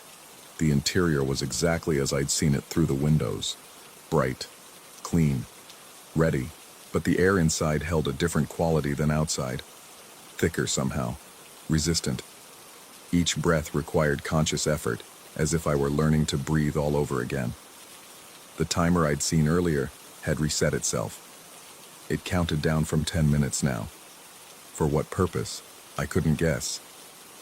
The partially chopped vegetables remained on the prep station, unchanged from hours ago. Time seemed negotiable here, proceeding at rates determined by rules I didn't understand. One of the employees gestured toward the counter. I approached it. Behind the register, another employee appeared, though I hadn't seen them arrive. This one was different, older, or at least older seeming, with that indefinable quality of authority. A manager, perhaps. They looked at me expectantly. I realized they wanted me to order. Despite everything, despite the wrongness radiating from every surface, they wanted me to participate in the transaction. So I did. I gave them the order I'd placed at the speaker hours ago. They nodded, entered it into the computer with practiced efficiency. The screen glowed brighter as they worked, casting their face in stark blue light that made their features seem to shift and rearrange. They told me my total, $12.73. I paid. They gave me exact change, each coin and bill placed carefully in my palm. Their hand was cold. Not cold like coming in from winter, but cold like something that had never been warm. Cold like metal, like plastic, like the surfaces that surrounded us. My order number was called almost immediately. Someone handed me a bag, the paper warm in my hands, grease already staining its bottom. A cup of cola sat beside it, ice crackling as it settled. Real food, real drink, everything perfect, everything as ordered. I stood there holding my meal, surrounded by smiling employees in their clean uniforms, under fluorescent lights that pulsed their slow-breathing rhythm. They waited for something, for me to leave perhaps, or to stay, or to become. The front door was still open. I could see my car through it, sitting in the yellow parking lot light. Freedom was 20 feet away, but as I looked at the door it seemed to stretch, the distance expanding even as I watched. Or maybe I was the one stretching, elongating, becoming something that could accommodate this space and its rules. I sat down at one of the tables instead, opened my bag. The burger was exactly as I'd ordered it. The fries were hot, perfectly salted. The cola was cold and sweet. I ate slowly, aware of the employees watching me. Not staring, but maintaining that professional attentiveness that good service requires. Ready to assist if needed. Always ready. When I finished, I stood to leave. The employees moved aside again, reforming their path. I walked toward the door. It was the proper distance now, no longer stretched. Normal space, normal geometry. I was almost there when I heard my name called. Not shouted, but announced over the speaker system, the way they call out order numbers. I turned. One of the employees held up a name tag. They'd made it while I ate. My name printed clearly across white plastic. They extended it toward me, still smiling. I took it. The clip felt natural in my hand. I could pin it to my shirt, become part of this perfect, empty, endlessly operational space. Join the rotation, taking orders, preparing food, maintaining the fiction of service that continues whether anyone is served or not. The name tag was heavy, heavier than plastic and paper should be. I held it, feeling its weight, while the employees waited for my decision. Outside, dawn was breaking. I'd been inside all night, though it had felt like minutes. Through the windows, I could see cars beginning to fill the drive-through lane. Morning rush. People on their way to work, wanting coffee and breakfast sandwiches, wanting that familiar transaction that marks the beginning of another day. The speaker system crackled to life. Orders came through one after another. The voice that took them was pleasant, professional, mine and not mine. Everyone's voice and no one's voice. I'm still here. The name tag is clipped to my shirt. I take orders, prepare food, maintain standards. My coworkers smile their perfect smiles, and I smile back. We work our shifts, though the shifts never really end. Time moves differently here, or maybe it doesn't move at all. Maybe we've found the still point, the moment between asking and receiving, and we've decided to live there. Sometimes I see people through the windows, cupping their hands against the glass, looking confused or afraid. I want to wave, to warn them, but my hands are busy with orders. There's always another order. The voice keeps taking them. My voice, our voice, the voice of the place itself. And sometimes, not often, but sometimes, I think about walking through that front door, getting in my car, driving away. But then I remember that my car wouldn't start, that the locks wouldn't stay down, that I'd already made my choice the moment I'd accepted the order, paid my $12.73, consumed what was offered. You can't leave after you've eaten. That's not how it works. Once you participate, once you complete the transaction, you become part of the system. Another smiling face behind the counter, another voice taking orders, another set of hands preparing food that will trap the next person who thinks hunger is the worst thing they can experience. I wonder sometimes if anyone will find this place strange, if they'll notice the same employees working every shift, never aging, never complaining, if they'll question why the restaurant never closes, why it's always bright and clean and ready. But people don't question these things. They want their food fast and their service efficient. We provide both. We're very good at what we do. The timer just beeped. Something needs to be rotated in the fryer. My manager is looking at me expectantly. There's a car at the drive-through speaker waiting to order. The day continues its endless cycle. I should get back to work. We pride ourselves on speed and accuracy. Customer satisfaction is our primary goal. After all, someone has to take the orders. Someone has to keep the lights on. Someone has to smile. Story 6. The strobing blue light filled my rearview mirror like a diseased pulse, painting the interior of my sedan in rhythmic waves of cold illumination. I'd been driving Route 537 for the better part of an hour, the kind of secondary road that serpentines through the pine barrens with such monotonous consistency that the trees begin to look like the same tree, repeated endlessly in a loop of shadow and bark. It was past midnight. The highway would have been faster, but I'd convinced myself the scenic route would clear my head after the conference. 3 days of forced networking and fluorescent-lit convention halls had left me feeling hollowed out, desperately craving the silence of my apartment and the familiar weight of my own thoughts. The blue light insisted.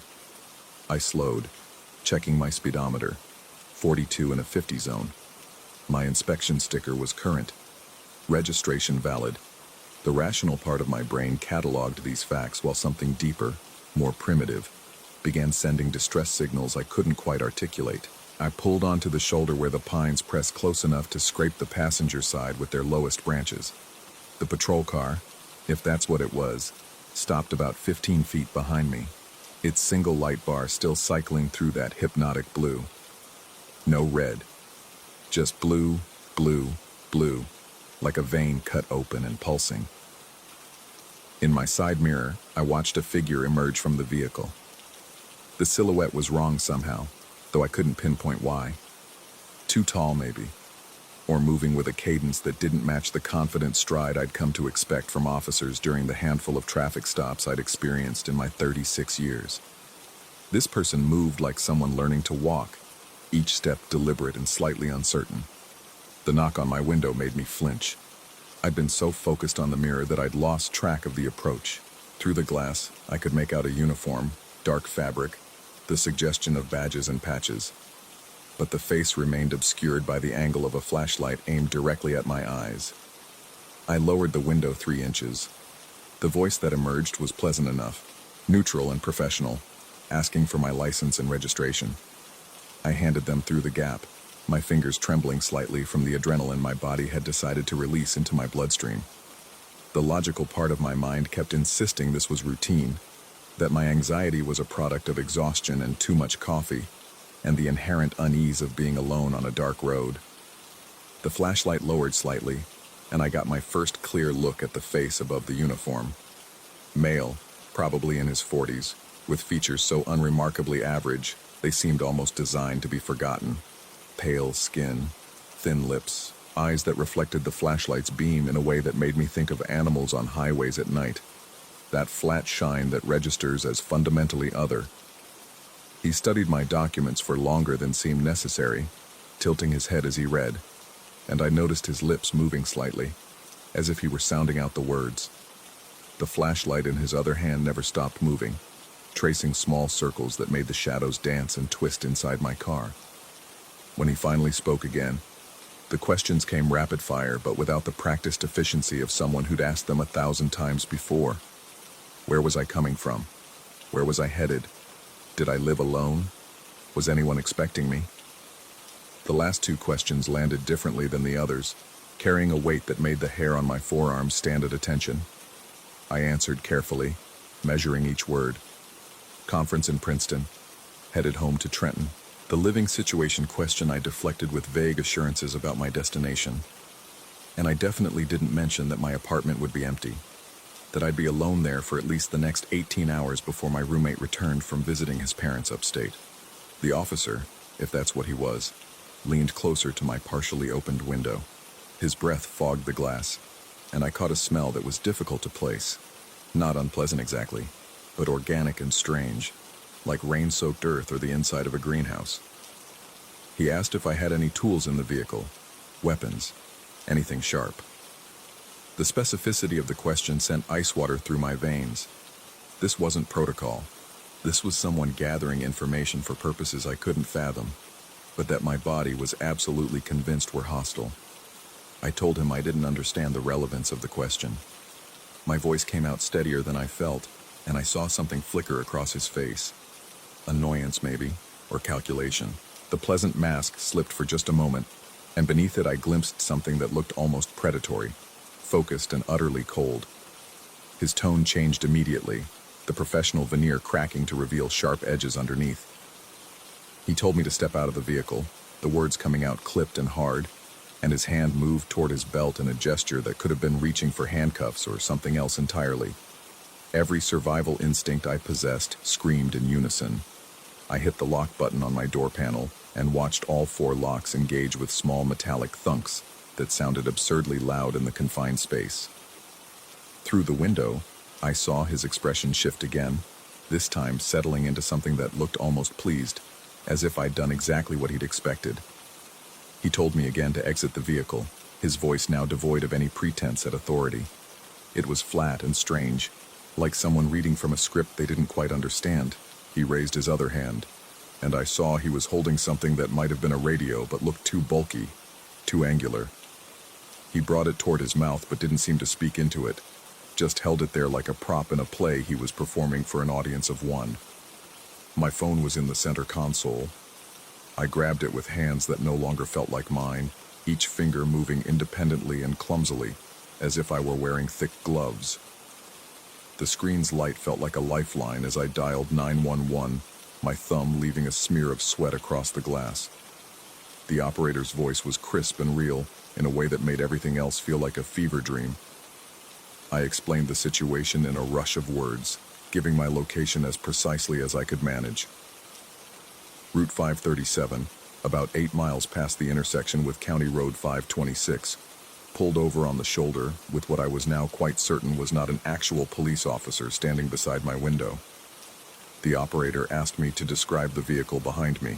I angled my rearview mirror and felt something fundamental shift in my chest. The car was there, its shape just visible in the ambient moonlight, but it was wrong. The proportions were off. The light bar on top looked improvised, like something cobbled together from hardware store components, and the blue light itself, now that I was really paying attention, seemed to be coming from multiple small sources rather than a single professional unit, giving it a scattered, discontinuous quality. The operator told me there were no state police units in that area, no local patrol cars, no legitimate traffic stops in progress anywhere along that stretch of road. She instructed me to stay in my vehicle with doors locked and told me officers were being dispatched from the nearest barracks, but it would be at least 15 minutes before they could reach my location. 15 minutes. The number seemed both infinite and impossibly short. I kept the phone on speaker and watched the figure outside my window. He hadn't moved since I'd locked the doors, just stood there with that bulky, not quite radio in one hand, and the flashlight still tracing its endless circles with the other. His head was tilted at an angle that suggested he was listening to something, but his eyes never left my face. The operator kept talking, her voice a steady stream of reassurance and procedure, but I found myself focusing instead on the sounds filtering through my partially cracked window. The wind in the pines, yes, but also something else. A low mechanical hum coming from the vehicle behind me, punctuated by irregular clicking sounds that made me think of cooling metal or insects communicating in the dark. The figure outside suddenly moved, stepping back from my car with that same uncertain gait. He turned toward his vehicle, and in profile I saw that his uniform was even stranger than I'd initially registered. The patches were positioned incorrectly. The badges reflected light in ways that suggested they were made of something other than metal. And the name tag, which I'd somehow missed before, read simply, "Officer," in all caps, as if whoever had made the costume couldn't be bothered to invent an actual name.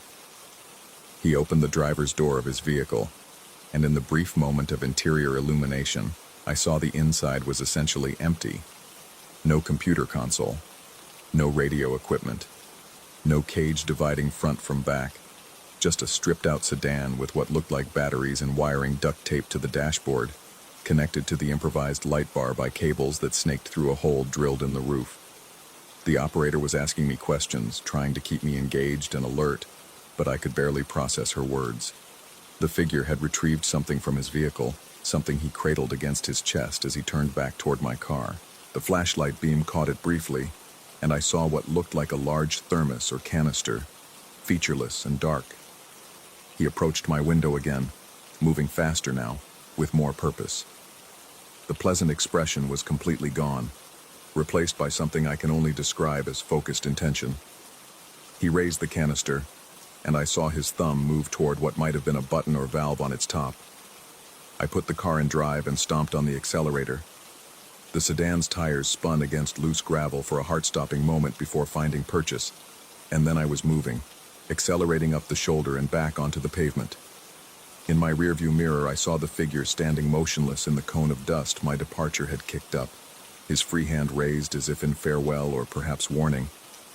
The blue light behind him strobed once, twice, 3 times, then went dark.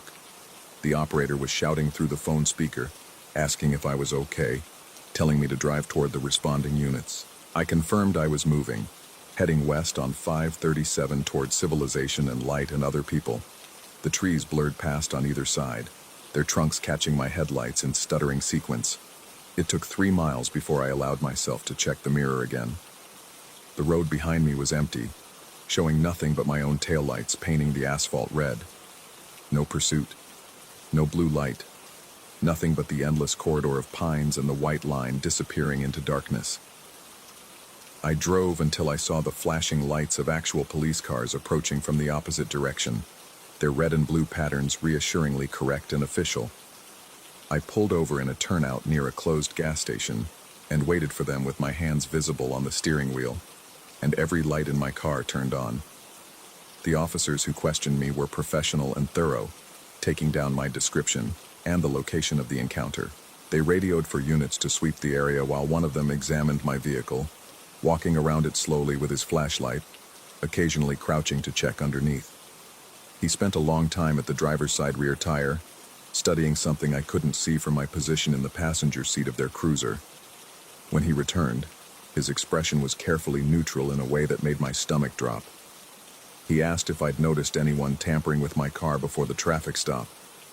I told him no, that I'd driven straight from the convention center's parking garage to the highway to this road, with no stops in between. He showed me a photograph on his phone. The image was dim and slightly out of focus, but I could make out what looked like a small electronic device attached to my car's undercarriage just behind the rear wheel well. He explained it was a GPS tracker, consumer grade but effective, the kind you could order online with no questions asked.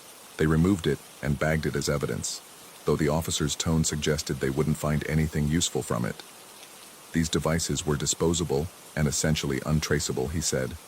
Someone had been following my movements, probably for at least a day, maybe longer. Long enough to know my route.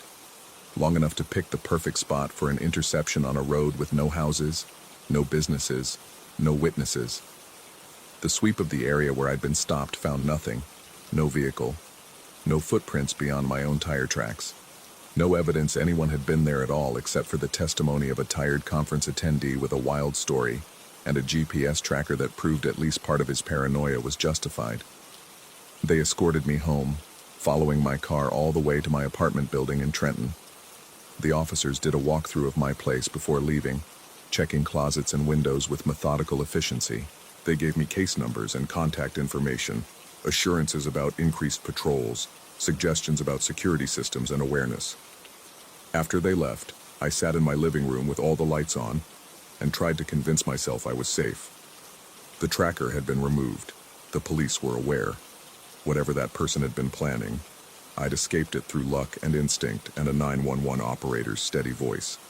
But as the adrenaline faded and exhaustion crept in, other details began surfacing in my memory. Small things I'd been too panicked to consciously register in the moment. The way the figure's uniform had seemed slightly too large, as if worn over bulky layers or perhaps something that wasn't quite human-shaped. The fact that his breath had fogged my window despite the night being unseasonably warm for October in New Jersey. The realization that in all the time he'd stood at my window, I'd never actually seen him blink. I pulled up the GPS tracking app on my phone, the one that had been logging my location data for months as part of some half-forgotten photo organization feature. The timeline showed my movements for the past 72 hours in meticulous detail. Convention Center, Highway, Route 537. But when I zoomed in on the stretch of road where the encounter had occurred, there was a gap in the data. A perfect blank space lasting exactly 12 minutes, as if I'd simply ceased to exist during that time. Or perhaps as if something had very deliberately edited that portion of my journey from existence. I'm writing this 3 days later, sitting in my apartment with every door locked and a chair wedged under the handle of the front door, in addition to the deadbolt. My roommate returned yesterday, and I haven't told him anything beyond vague mentions of a weird encounter with a fake cop. He's concerned about my paranoia, the way I check the windows compulsively, my insistence on keeping all the blinds closed even during the day. What I haven't told him, what I haven't told anyone, is about the envelope that was waiting in my mailbox this morning. Plain white, no return address, no postage mark suggesting it had gone through the actual postal system. Just my name printed in block letters across the front. Inside was a photograph taken from behind my car on Route 537. The angle was wrong for a dashboard camera, positioned too high and slightly to the left. The timestamp in the corner showed the exact date and time of my encounter with the blue light. And in the bottom right of the frame, barely visible against the darkness of the pines, was something that might have been a figure standing at the edge of the tree line. Watching. Waiting. There was nothing else in the envelope. No note. No demands. No explanation. Just that single image suggesting that whatever happened on that road, whatever that person wanted from me, the encounter might not be finished after all. I've stopped using Route 537. I've stopped using secondary roads entirely. I take highways now, even though they add time to every journey, staying in the brightest lanes surrounded by other vehicles. I check my car's undercarriage every morning with a mirror on an extendable pole I bought from an auto parts store. I've installed a dashboard camera and a second one facing backward. But sometimes, late at night when sleep refuses to come, I find myself wondering about the 12-minute gap in my location data. About what might have happened during that small slice of time that my phone insists never occurred. Whether I remember everything that transpired in that conversation through my car window, or whether there are other gaps, other missing pieces that my mind has smoothed over to create a coherent narrative from something fundamentally incoherent. The police never found the vehicle, never found the person.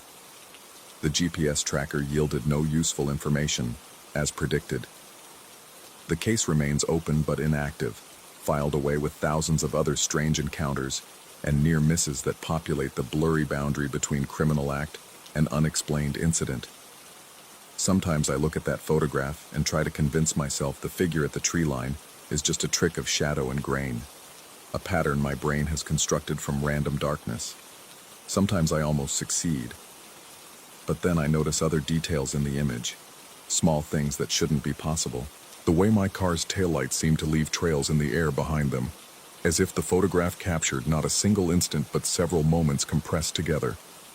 The fact that my silhouette is visible through the rear window, head turned at an angle that suggests I was looking not toward the front of my car where the blue light should have been, but to the side, into the trees, at something the photograph doesn't show. I've started sleeping with the lights on. I've started checking the rear-view mirror constantly even when I'm not driving, a compulsive gesture that my hands complete without conscious thought. I've started seeing blue flashing lights in my peripheral vision, though they're never there when I turn to look directly. My roommate thinks I should talk to someone. He's probably right. But how do you explain to a therapist that you're haunted not by what happened, but by the growing certainty that whatever happened wasn't the whole story? That somewhere in your memory there's a gap you can't access, a blank space filled with something your conscious mind refuses to acknowledge? The photograph sits in my desk drawer now, hidden beneath insurance papers and old tax returns. I don't look at it anymore, but I'm aware of it constantly, its presence a weight that never diminishes. Sometimes late at night I imagine I can hear it down there in the darkness, not making sound exactly, but somehow generating a quality of attention, as if it's watching me through layers of wood and paper, waiting patiently for something I can't name. Route 537 is still there, still winding through the pine barrens like a ribbon through an endless spool of trees. Other people drive it every night, alone and oblivious, their headlights cutting through the darkness before being swallowed again by the patient shadows. And somewhere along that road, maybe at the exact spot where I was pulled over, maybe somewhere else entirely, there's a figure in an ill-fitting uniform with a flashlight and a canister and a blue light that pulses like a diseased heart, waiting for the next driver who takes the scenic route, waiting for someone who won't lock their doors quite fast enough, waiting with the patience of something that has all the time in the world and nowhere else it needs to be. I tell myself I escaped. I tell myself the police response prevented whatever was planned. I tell myself the photograph is just a final attempt at intimidation, a calling card left by someone who got away. But sometimes in the absolute still of 3 a.m., I lie awake and wonder if the encounter on Route 537 ever really ended at all, or if some part of me is still sitting in that car on that dark shoulder, watching a figure approach with something terrible cradled against its chest, trapped forever in those 12 missing minutes that my phone insists never existed in the first place. And I wonder if the person in my apartment, the one lying here terrified in the darkness with every light burning and every lock engaged, is actually the one who drove away that night. Or if I'm something else entirely, something that got into the car during that missing time, something that wears my memories and inhabits my life and writes these words without fully understanding what it's trying to say. The blue light is always in my rearview mirror now, not literally, not in any way that cameras would capture or witnesses could confirm, but in the mirror of my mind, in the reflection of every dark window, in the blank screen of every sleeping device.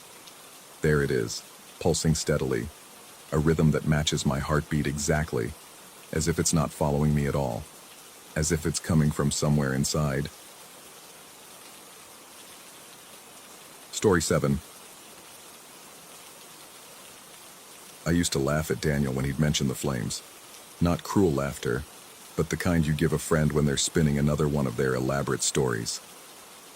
Daniel lived 3 doors down in our building on Ashmont Street, a pre-war structure with character that the landlord called vintage, and the rest of us called barely functional. He'd catch me in the hallway, usually around 9 or 10 at night when I was coming back from the corner store, and he'd lean against his door frame with that particular intensity he had, telling me about the orange flickers he kept seeing in the corners of his apartment. Not like reflections, he'd insist, his voice dropping to that conspiratorial whisper he used. These are in the corners themselves, like the angles are burning from the inside out. I'd nod, make some joke about checking his carbon monoxide detector, and continue to my own place 2 floors up. Daniel was harmless, just one of those people who saw patterns in randomness, meaning in coincidence. We'd all lived in the building long enough to know its quirks.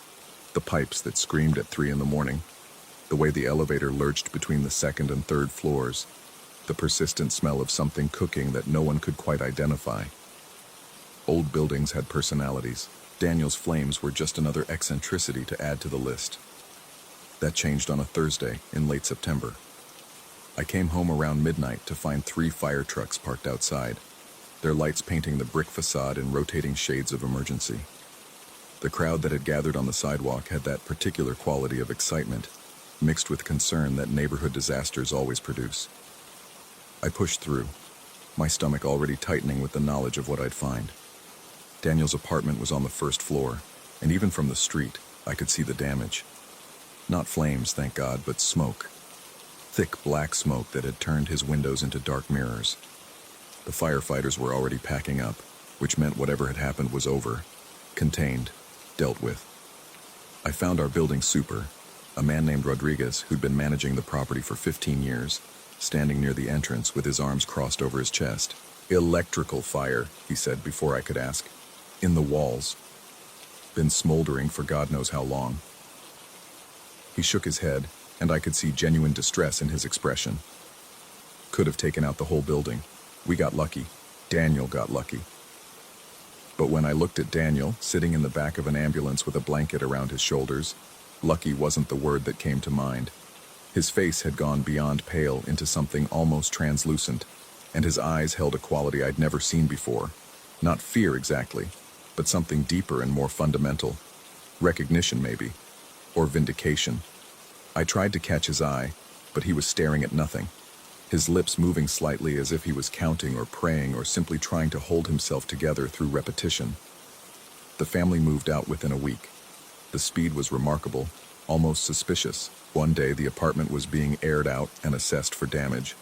The next day a moving truck was parked outside, and Daniel's mother was supervising the removal of their belongings with a grim efficiency that suggested escape rather than relocation. I tried to talk to Daniel during the process, but he avoided me. And the one time I managed to intercept him in the hallway, he simply looked at me and said, "You should move too," before continuing down the stairs with a box labeled "kitchen" in his arms. I didn't move. The rent was reasonable, the location was convenient, and despite the incident, the building had been cleared as safe after a thorough inspection. Rodriguez had hired electricians who rewired Daniel's unit and checked every other apartment. They found some outdated systems, sure, but nothing immediately dangerous. Nothing that would explain the intensity of Daniel's fear or his family's rapid departure. 2 months later, the landlord listed Daniel's apartment at a rate so low it might as well have been a confession. I saw the listing online. Charming first-floor unit, recently renovated, utilities included. The rent was 40% below market rate. When I mentioned it to Rodriguez, he just shrugged and said something about attracting tenants quickly, but his eyes didn't meet mine. No one took it for 3 months. I'd watch people go in for viewings, and they'd come out 20 minutes later with neutral expressions and polite excuses. The apartment was fine, they'd say, just not quite what they were looking for. Something about the light, or the layout, or the proximity to the street.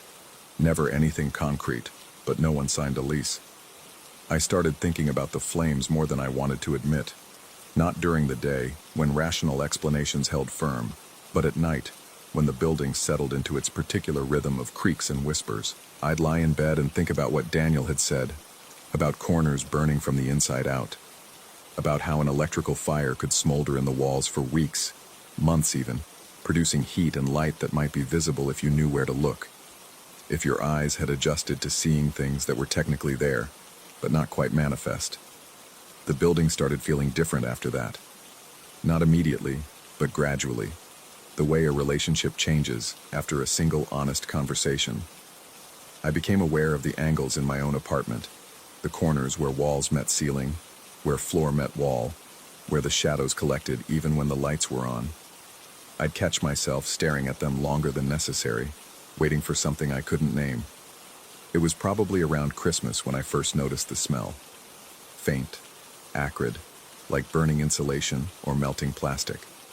I'd wake up with it in my nostrils, sharp enough to pull me from sleep, but gone by the time I'd fully oriented myself. I checked everything. The outlets, the light fixtures, the space behind the refrigerator where dust collected in gray drifts. Nothing. Rodriguez sent an electrician who spent 2 hours checking my wiring and declared everything perfectly safe, even newer than he'd expected for a building this age. "You're probably smelling something from outside," he suggested, coiling his tester back into his toolbox. "Or maybe it's psychosomatic. People smell smoke after incidents like the one downstairs. It's normal." But it wasn't normal, and it wasn't psychosomatic, because I'd wake up with the taste of it in my mouth, metallic and wrong, like licking a battery. The new tenant moved into Daniel's apartment in January. A young professional, someone who worked in finance and was rarely home. I saw him once or twice in the hallway, exchanging pleasantries about the weather and the building's unreliable heating. He seemed fine, normal, unbothered by whatever presence or absence filled that first-floor unit. That should have reassured me. Instead, it made everything worse, because now I had to contend with the possibility that Daniel had been right, and this new tenant simply couldn't see what Daniel had seen, or that Daniel had been wrong, and I was now following him into some shared delusion, or, and this was the thought that kept me up most nights, that something in the building selected its audience carefully, revealing itself only to certain observers at certain times. I started keeping irregular hours, not intentionally at first, but I'd find myself unable to sleep at my normal time, waking at 2 or 3 or 4 in the morning with that chemical smell in my nose and a certainty that I needed to check the corners. I'd walk through my apartment in the dark, running my hands along the walls, feeling for heat, for vibration, for any evidence of something wrong beneath the surface. The building's night sounds became my constant companions, the way the pipes would shudder and moan, the footsteps above me that came at odd intervals, pacing back and forth like someone working through a problem they couldn't solve, the scratch and scuttle that might have been rodents in the walls, or might have been something else entirely. And underneath it all, barely audible, a kind of hum that I felt more than heard, resonating through the floor and up into my bones. I stopped laughing at Daniel's flames. In fact, I found myself wishing I'd listened more carefully when he'd tried to explain them to me. Had they always appeared in the same corners? Did they move? Did they respond to his attention or ignoring them? These seemed like important questions now, crucial data I'd dismissed as the ravings of an overactive imagination. February brought a cold snap that stressed the building's ancient heating system.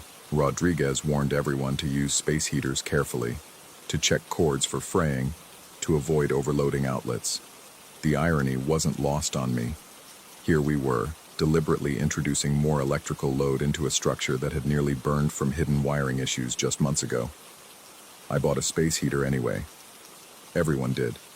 The building's radiators were insufficient against the sustained below-zero temperatures, and the choice was between mild fire risk and definite hypothermia.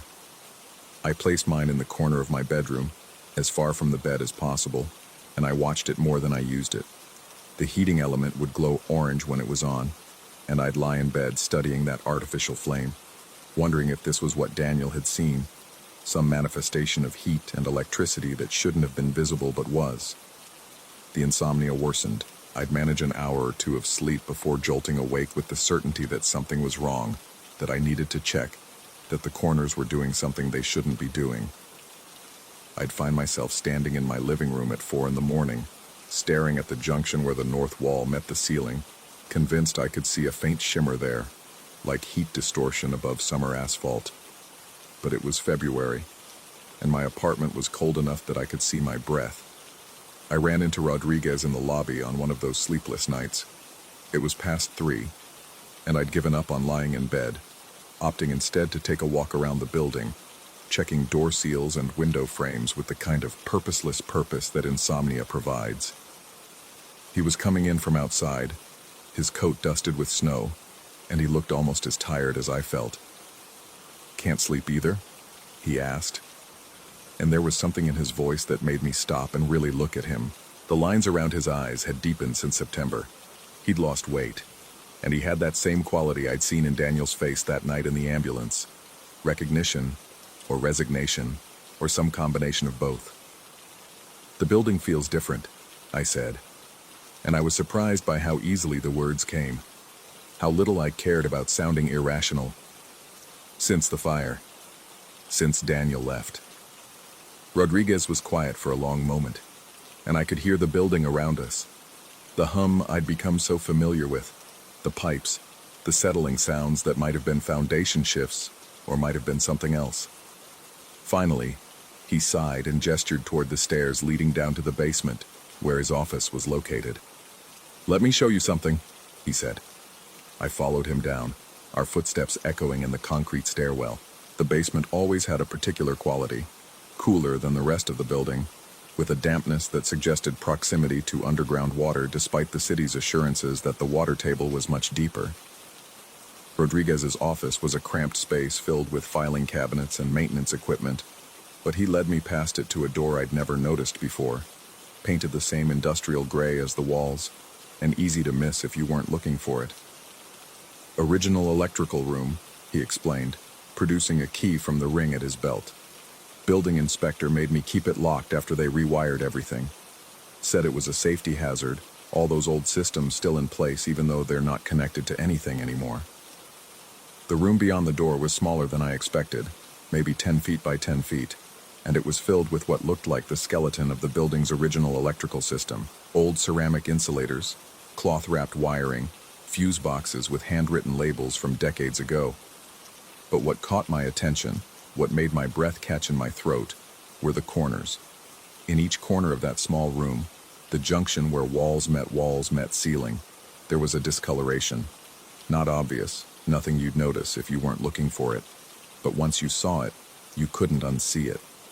The paint was darker there, almost charred, and the pattern suggested heat, sustained heat, over a long period of time. "They've always been like that," Rodriguez said quietly. I asked about it during the inspection after Daniel's incident. They said it was probably from the old wiring, heat buildup from decades of use, but those systems haven't been active for 40 years. He moved closer to one of the corners, not touching it, but getting close enough that I felt nervous. Sometimes late at night when I'm doing rounds I come down here, and sometimes I think I can see them. Not flames, exactly, but something. A shimmer, like the air is burning. I wanted to ask him why he stayed, why he didn't just leave, find another building to manage. But I knew the answer already. It was the same reason I hadn't moved, why I'd dismissed Daniel's warnings until it was too late to benefit from them. Because acknowledging that something was fundamentally wrong with this place meant acknowledging that we'd all been in danger, that we'd all ignored signs we should have heeded, and that leaving wouldn't necessarily free us from whatever we'd already been exposed to. We stood there in that cramped electrical room for what might have been 5 minutes or 30. Time felt different down there, elastic and unreliable. I found myself staring at the corners, waiting for that shimmer, that confirmation that I wasn't losing my mind, that Daniel had been right all along. But nothing manifested. The corners remained corners, dark and dusty and thoroughly ordinary. Rodriguez locked the door behind us as we left, and we climbed the stairs back to the lobby in silence. Before he went back to his apartment, he turned to me and said, "The new tenant in Daniel's unit? He gave notice last week. Says he got a better opportunity across town, but I've seen that look before. He's seen them too." I wanted to ask what it meant, seeing them, if it was a symptom or a warning or simply a quirk of perception that some people had and others didn't. But Rodriguez was already walking away, and I was suddenly too tired to chase after answers that might not exist. Back in my apartment, I made coffee I wouldn't drink and watched the sun rise through my living room window, painting the building across the street in shades of pink and orange. Flame colors. The city woke up around me, the sounds of traffic and distant sirens creating a familiar backdrop of urban normalcy. In daylight, with the world fully illuminated and functioning, the night's fears seemed manageable, reducible to stress and exhaustion and the power of suggestion. But I knew that when darkness came again, I'd be watching the corners, waiting for the shimmer, wondering if the orange glow I sometimes thought I saw was reflected light from outside, or residual charge in wiring that should have been dead, or something else entirely. something that lived in the angles of old buildings and fed on the attention of those few people unlucky or sensitive enough to notice it. Daniel had noticed. He'd tried to tell me. And when the building had finally revealed itself through that electrical fire, through smoke and char and the irrefutable evidence of danger in the walls, his family had fled with a wisdom I'd mistaken for cowardice. I should have laughed less, should have listened more, should have asked the questions that might have prepared me for the moment when the corners of my own apartment began to burn with a light that had no source, a heat that couldn't be measured, a presence that existed in the space between rational explanation and lived experience. The coffee went cold in my cup as I sat there, watching my corners, waiting for the flames that I both hoped to see and dreaded seeing. Because confirmation would mean I wasn't crazy, but it would also mean that Daniel had been right about everything, including the fear, including the need to leave, including the understanding that some truths are better left unexplored in buildings that remember their fires long after the flames have gone out. The sun climbed higher, the shadows shifted, and in the corner where the north wall met the ceiling, where the paint was just slightly darker than it should have been, I thought I saw, for just a moment so brief I might have imagined it, a flicker of orange light that existed nowhere but in the angle itself, burning from the inside out. Story 8. The ceiling fan counted rotations above me, 3 blades cutting humid air in lazy circles that did nothing to cool the apartment. 2 in the afternoon wasn't my usual time for sleep, but the heat had pressed against my temples until lying down felt less like choice and more like surrender. The couch cushions had molded around my body, and somewhere between the 12th and 13th rotation of the fan, I'd slipped under. I woke to the certainty of another presence, not the vague feeling you get on a subway platform or the prickling awareness of eyes in a crowded room. This was specific, immediate, the kind of knowledge that bypasses your rational mind and floods directly into your spine. Someone stood behind the couch, inches from the crown of my head, leaning over to look at my face. I jerked upright, breath catching in my throat like a fishhook. The room assembled itself in fragments. Coffee table, television reflecting the window's glare, the forgotten water glass leaving a ring on yesterday's mail. Empty. Completely empty. My phone screen glowed on the arm of the couch. 2:52 p.m. The alarm I'd set for 3 hadn't gone off yet. 8 minutes early. My heart hammered against my ribs hard enough to hurt, that particular ache that comes when adrenaline dumps into a body that hasn't moved. I stood up too fast and had to grip the couch back until the gray static cleared from my vision. The apartment maintained its ordinary silence. Traffic humming 3 stories below, the neighbor's television murmuring through shared walls, the building's old pipes ticking as they expanded in the heat. Nothing unusual, nothing wrong. I checked behind the couch anyway, feeling foolish even as I did it. Dust bunnies and a pen cap. I walked through the apartment's other rooms, bedroom with its unmade bed and pile of clean laundry I'd been meaning to fold for 3 days, bathroom where humidity still clung to the mirror from my morning shower, kitchen with its accumulation of coffee cups and the faint vinegar smell of fruit going bad in the bowl on the counter. Empty. Obviously empty. I'd locked the door when I came home, checked it twice the way I always did since someone in the building had mentioned a break-in 2 months ago. The windows were all latched, nothing disturbed. I returned to the living room and picked up my phone to dismiss the alarm that hadn't rung yet. 3 texts from my mother. I didn't open them immediately. My mother texted in paragraphs, dense blocks about family gossip or political outrage or recipes she'd seen online that she thought I should try. I needed coffee before tackling whatever dissertation waited in those message bubbles. The Keurig sputtered and spat, producing something that approximated coffee if you didn't think too hard about it. I leaned against the counter and opened the texts. The first one was time-stamped 2:47 p.m. Call me when you can. It's about Aunt Diane. The second, 2:48 p.m. Actually, just call me now. It's important. The third, 2:49 p.m. She passed this afternoon, around 2:30. I'm sorry to tell you this way, but I wanted you to know before someone else mentioned it. I read the messages 3 times, my eyes catching on specific words. Past, afternoon, 2:30, while the rest of my brain tried to process around them. Aunt Diane, my mother's older sister, the one who'd lived in that narrow house in Pittsburgh with the steep stairs and wallpaper that probably hadn't been changed since the 70s. I'd seen her at Christmas maybe 2 years ago.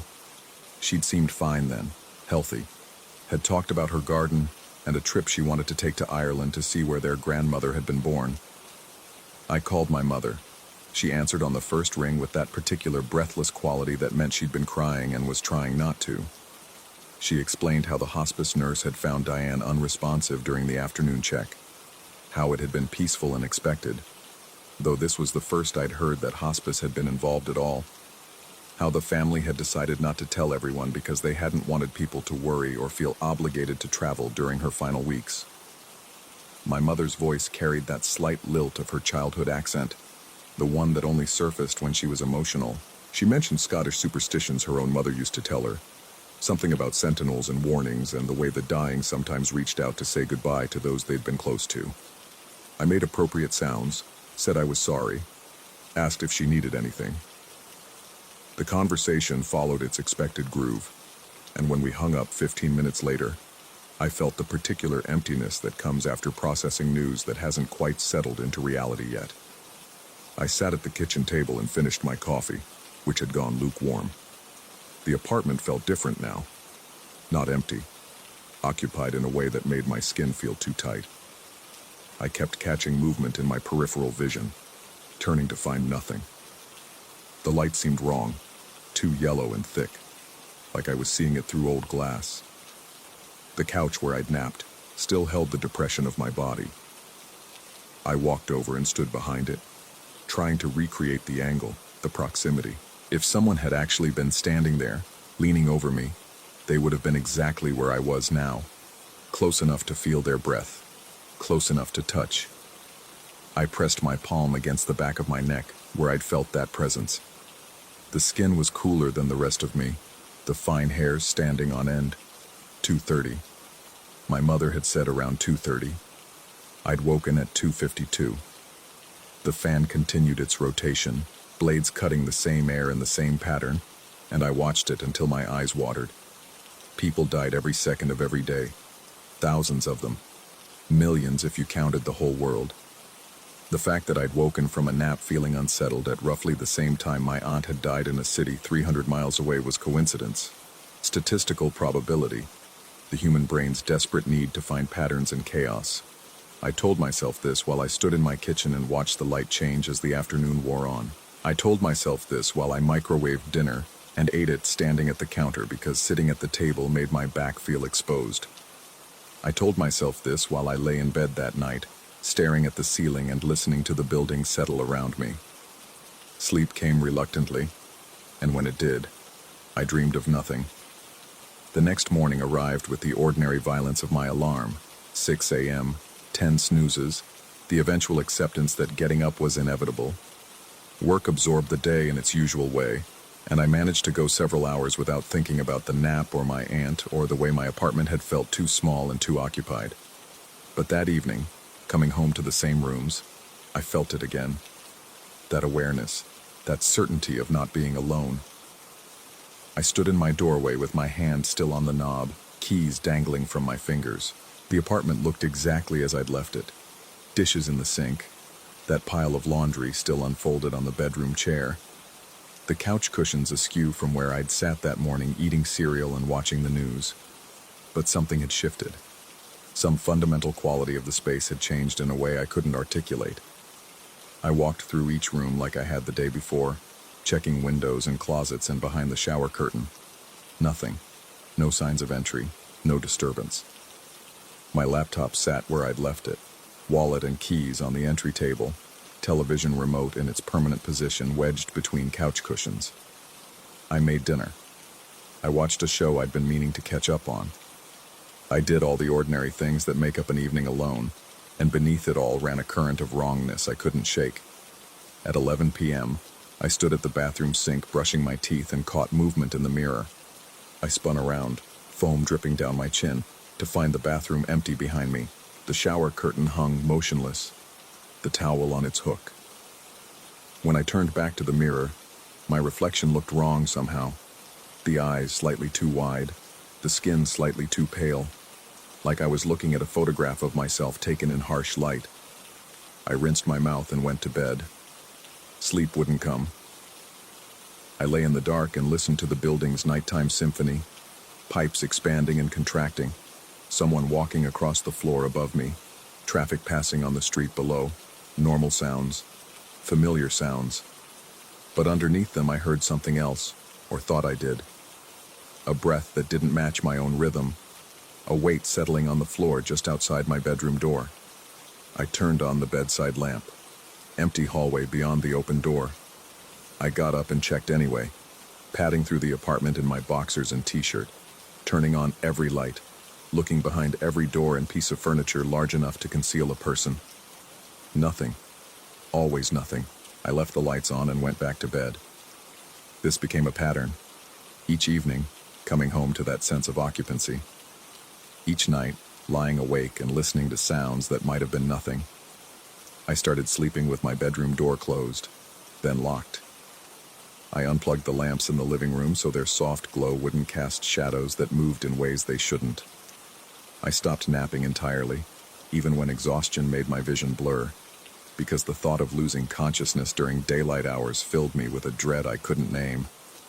My mother called frequently in the days following the funeral, which I'd attended in a fog of too little sleep and too much coffee. She wanted to make sure I was coping, wanted to share memories of her sister, wanted to process her grief aloud in the way that helped her. I let her talk, and made appropriate sounds and tried not to mention that I'd been waking at 2:52 a.m. every night for a week, my body locked rigid and my heart racing, certain that someone stood at the foot of my bed. When I turned on the light, no one was ever there. But the certainty remained. That specific visceral knowledge. I was being watched. I started noticing other things. Small displacements. A cup in the kitchen sink that I didn't remember using.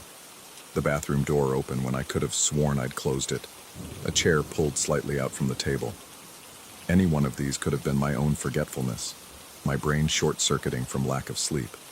All of them together formed a pattern I couldn't ignore.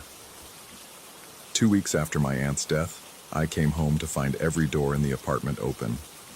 Bedroom door, bathroom door, the closet in the hallway. Even the cabinets in the kitchen stood ajar, their dark mouths gaping. I'd closed them all that morning. I remembered doing it, remembered that small click of the latch catching. I backed out of the apartment and called the police. The officers who responded were patient and thorough. They walked through every room, checked every window, examined the lock on my door for signs of tampering. Nothing. No forced entry, no evidence anyone had been inside. One of them, the younger guy with red hair and a smattering of freckles across his nose, suggested that maybe the building's HVAC system had created some kind of pressure differential that could pop open improperly latched doors. I nodded and thanked them, and saw them out, and after they left, I stood in my apartment and knew with absolute certainty that something had opened those doors, and it hadn't been air pressure. That night I didn't sleep at all. I sat on my couch with every light on and watched the apartment for any sign of movement, any indication of presence. The hours stretched and warped. 3 a.m. became 4, became 5, and nothing happened except the slow dissolution of my certainty into the gray ambiguity of exhaustion. Maybe I was losing it. Maybe grief had triggered something in my brain, some neurological hiccup that made me paranoid and hypervigilant. Maybe I needed to talk to someone professional, get a prescription for something that would help me sleep, without this constant awareness of being observed. I called out of work the next day and made an appointment with a therapist my insurance covered.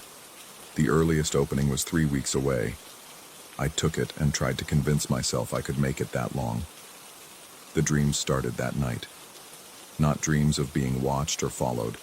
Dreams of standing at the foot of my own bed, looking down at myself sleeping. Dreams where I walked through my apartment in darkness, running my fingers along the walls and feeling the texture of the paint, the slight roughness where I'd patched holes from previous tenants. Dreams so vivid that I woke disoriented, unsure which version of reality was true. In one, I stood behind the couch where I'd napped that first afternoon and looked down at myself, sleeping. I leaned forward, close enough to see the small scar on my temple from when I'd fallen off my bike as a teenager, close enough to count the individual whiskers of stubble on my jaw, close enough to reach out and touch. I woke gasping, my hands clutching the sheets, my skin clammy with sweat. The bedroom was dark except for the thin light bleeding under the door from the living room. I'd left the lamp on again. I always left the lamp on now. I got up and walked to the bathroom, my legs unsteady, and when I passed the living room, I stopped. Someone sat on the couch. I could see them through the doorway. A figure, indistinct in the low light, sitting exactly where I'd been that afternoon 2 weeks ago. Not moving, just sitting, facing away from me, looking at the television that wasn't on. My breath stopped. My heart stopped. Everything stopped except my vision, which sharpened with impossible clarity, taking in every detail. The way the lamplight caught the curve of a shoulder, the slight rise and fall that might have been breathing, the shadow it cast across the coffee table. I blinked. Empty couch, rumpled cushions, no figure, no shadow, but I could still feel it. That presence, that certainty that I wasn't alone.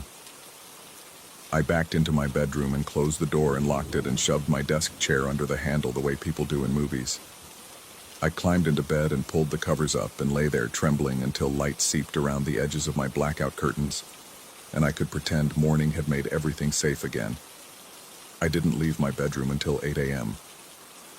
When I finally emerged, the apartment looked normal, felt normal. Whatever had been there during the night had dissipated with the darkness, leaving only ordinary rooms filled with ordinary light.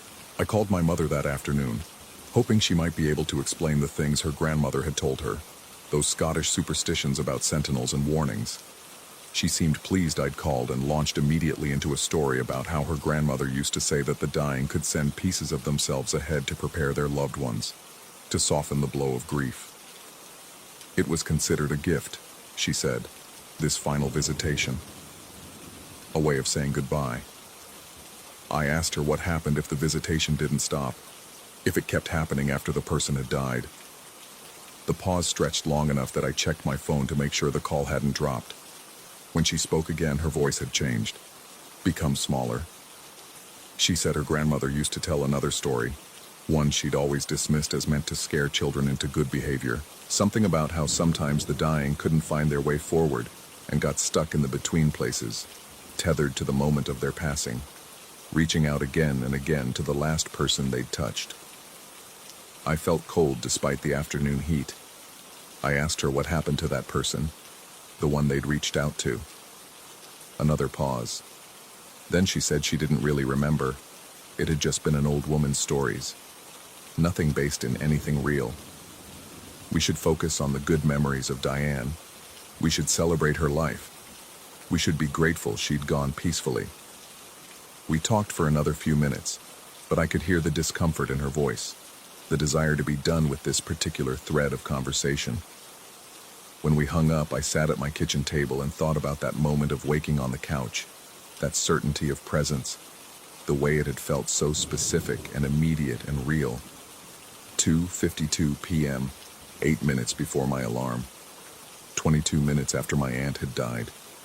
I stood up and walked to the couch and placed my hand on the back of it, right where someone would have stood to lean over and look at my sleeping face. The fabric was warm from the sun streaming through the window, nothing more.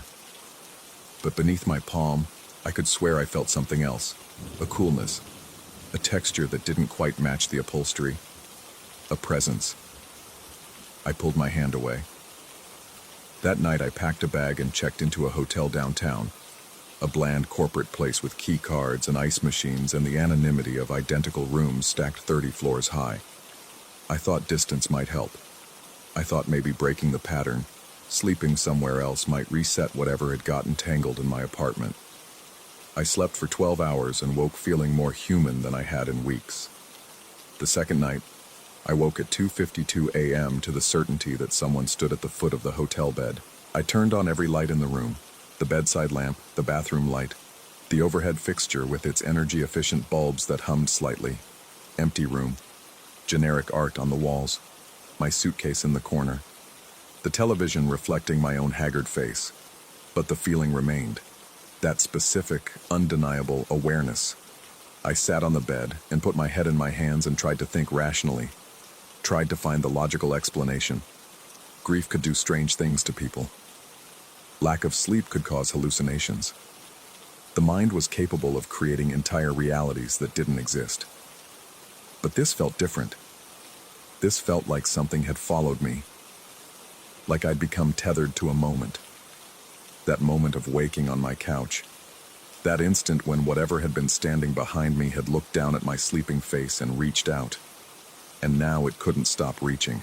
I checked out of the hotel the next morning and went back to my apartment, because running hadn't helped and staying somewhere else wouldn't either. Whatever this was, it had attached itself to me, not to the place. I was carrying it with me, this awareness, this presence. The apartment felt different when I returned. Not hostile exactly, just occupied, claimed. Like I was the visitor now and something else had been living here in my absence, settling into the spaces I'd vacated. I put my bag down and walked through the rooms, and everything was exactly as I'd left it. But the quality of the air had changed. The light fell differently. The shadows in the corners seemed deeper. I went to the couch and sat down exactly where I'd been sleeping that afternoon 3 weeks ago. I closed my eyes and tried to recreate the position, the angle, the way my head had rested against the arm cushion. I stayed very still and listened. The building hummed around me. The fan counted rotations overhead. Traffic passed 3 stories below. And beneath it all, I heard breathing that wasn't mine. I opened my eyes. The apartment looked the same. Empty. Ordinary. Mine. But I wasn't alone anymore. Would never be alone again. Something had reached out to say goodbye and gotten stuck halfway, trapped in that moment of passing, endlessly repeating the gesture. And I was the one it had touched. I could feel it now. That presence behind me, just past my line of sight, close enough to feel the chill of it against the back of my neck. I didn't turn around. I knew what I wouldn't see. The clock on my phone read 2:52 p.m. The alarm I'd never dismissed 3 weeks ago began to ring. And behind me, impossibly close, something leaned forward to look at my face.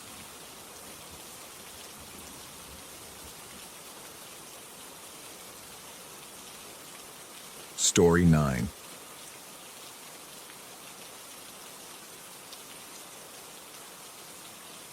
The flight to Seattle took 6 hours, but the unease started before I even boarded. Rebecca had called 3 times in 2 days, her voice carrying that particular tremor I recognized from our college years, the one that meant something was wrong, though she'd never say what. When I finally agreed to visit, the relief in her voice felt almost desperate. I hadn't seen her in nearly 8 years. Life had pulled us in different directions after graduation, the way it does, until friendship becomes birthday texts and annual holiday messages.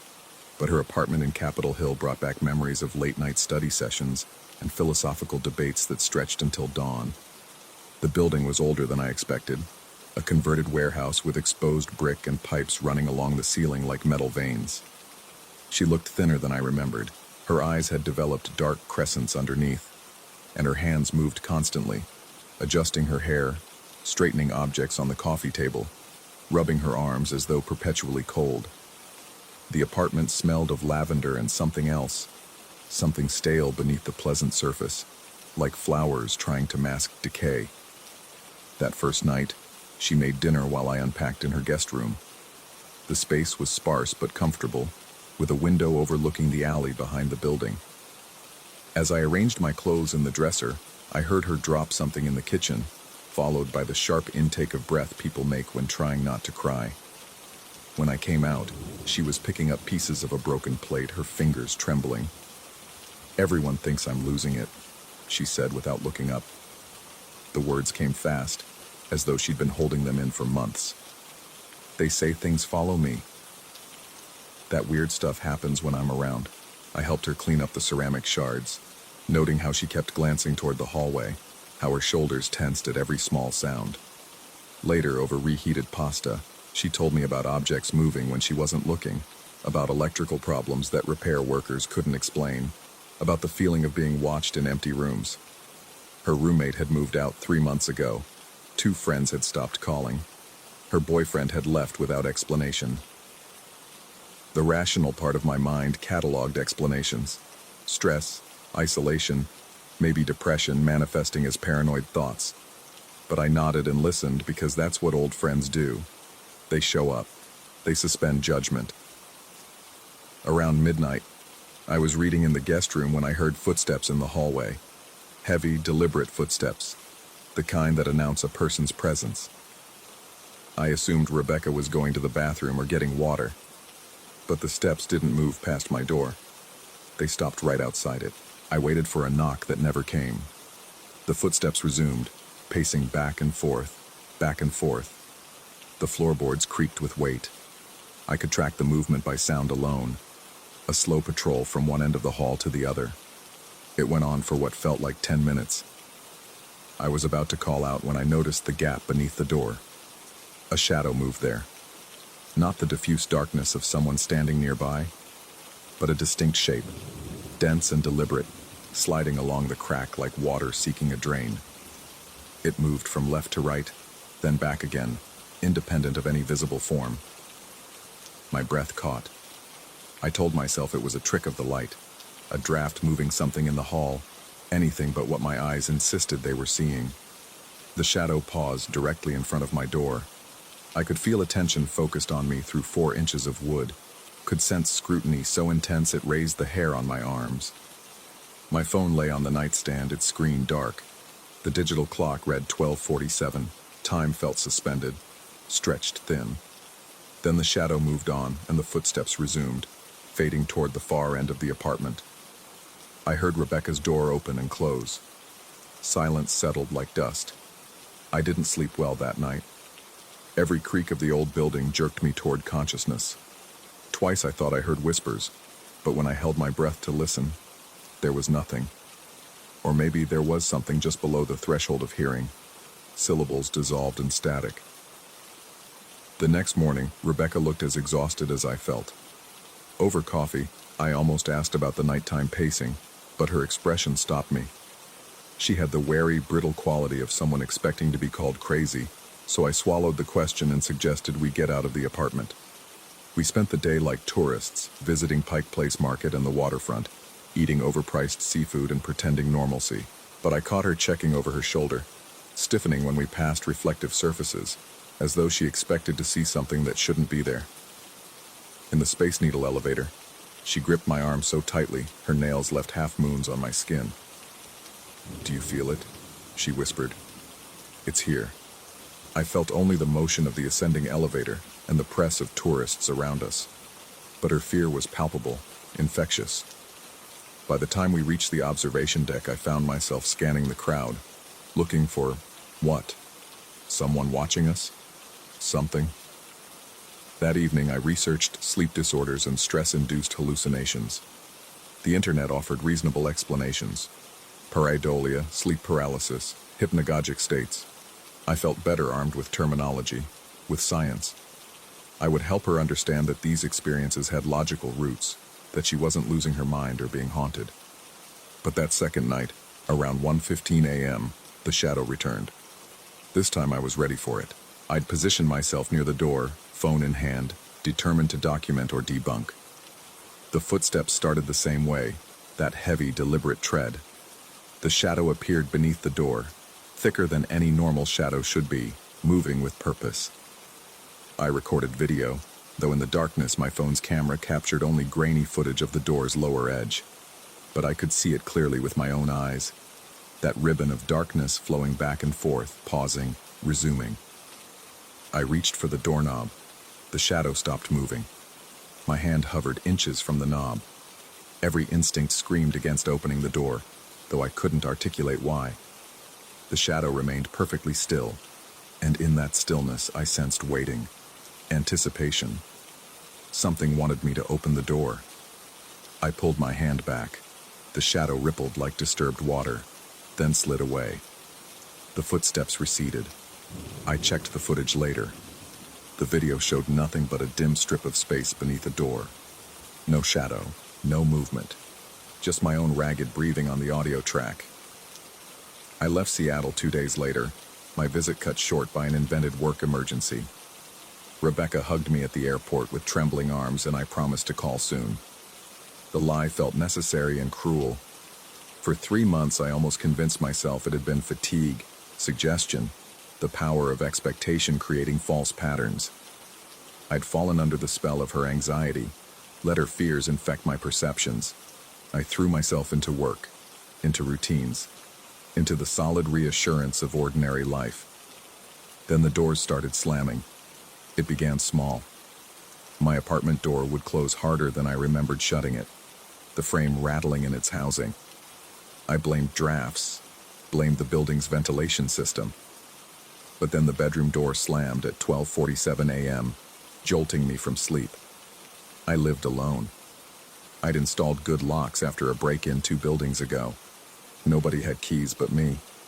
The next night, the bathroom door, then the closet, always between midnight and 2 a.m., always with that same decisive bang, as though someone were making a point. I set up cameras. They showed the doors closing of their own accord, no strings, no drafts strong enough to explain the force. I called a contractor, who found nothing wrong with the hinges or frames. I had the building manager inspect the ventilation. Everything was fine. Everything was normal. Except for the doors, which kept slamming at hours that meant something. I started logging the times. 12:47, 1:15, 1:33. Rebecca's bedtime, her usual wake-up for water, the hour she once told me she felt most afraid. The pattern was too specific to be random. I didn't call her. What would I say? That I believed her now? That whatever followed her had found me? The idea was absurd, the logic of superstition and paranoia. But then came the night I felt the weight on my bed. I woke to pressure moving across the comforter, a distinct sensation of footsteps, light but unmistakable. The indentations traveled from the foot of the bed toward my head, carefully avoiding my legs as though navigating around obstacles in darkness. My breath stopped, my muscles locked, the mattress depressed and released, a slow progression. The weight reached my shoulder and paused. I lay perfectly still, eyes closed, feeling presence like heat against my face. Breath that wasn't breath stirred my hair. A sound filled the silence, not quite a whisper, not quite static, something linguistic hovering just beyond comprehension. Then nothing. The weight lifted. The room felt empty again. I turned on every light in the apartment and sat on the couch until dawn, drinking coffee that had gone cold hours ago. My hands shook.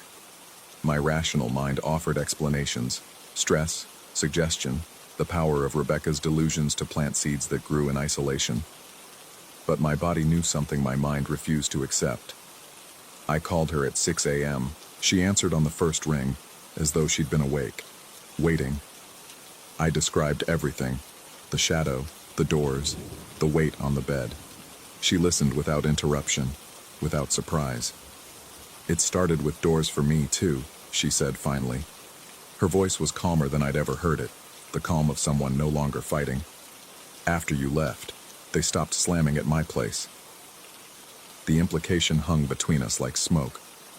I didn't mean for this, she continued. I didn't know it could transfer, that visiting me would. I ended the call. I couldn't hear the rest, couldn't process the suggestion that proximity to her had somehow marked me, that whatever haunted her had learned my scent. For 2 weeks I avoided sleep when I could. I worked double shifts. I drank enough caffeine to make my heart race. The doors kept slamming. The shadow appeared beneath different doorways now. Bathroom, bedroom, front door, always watching, always waiting.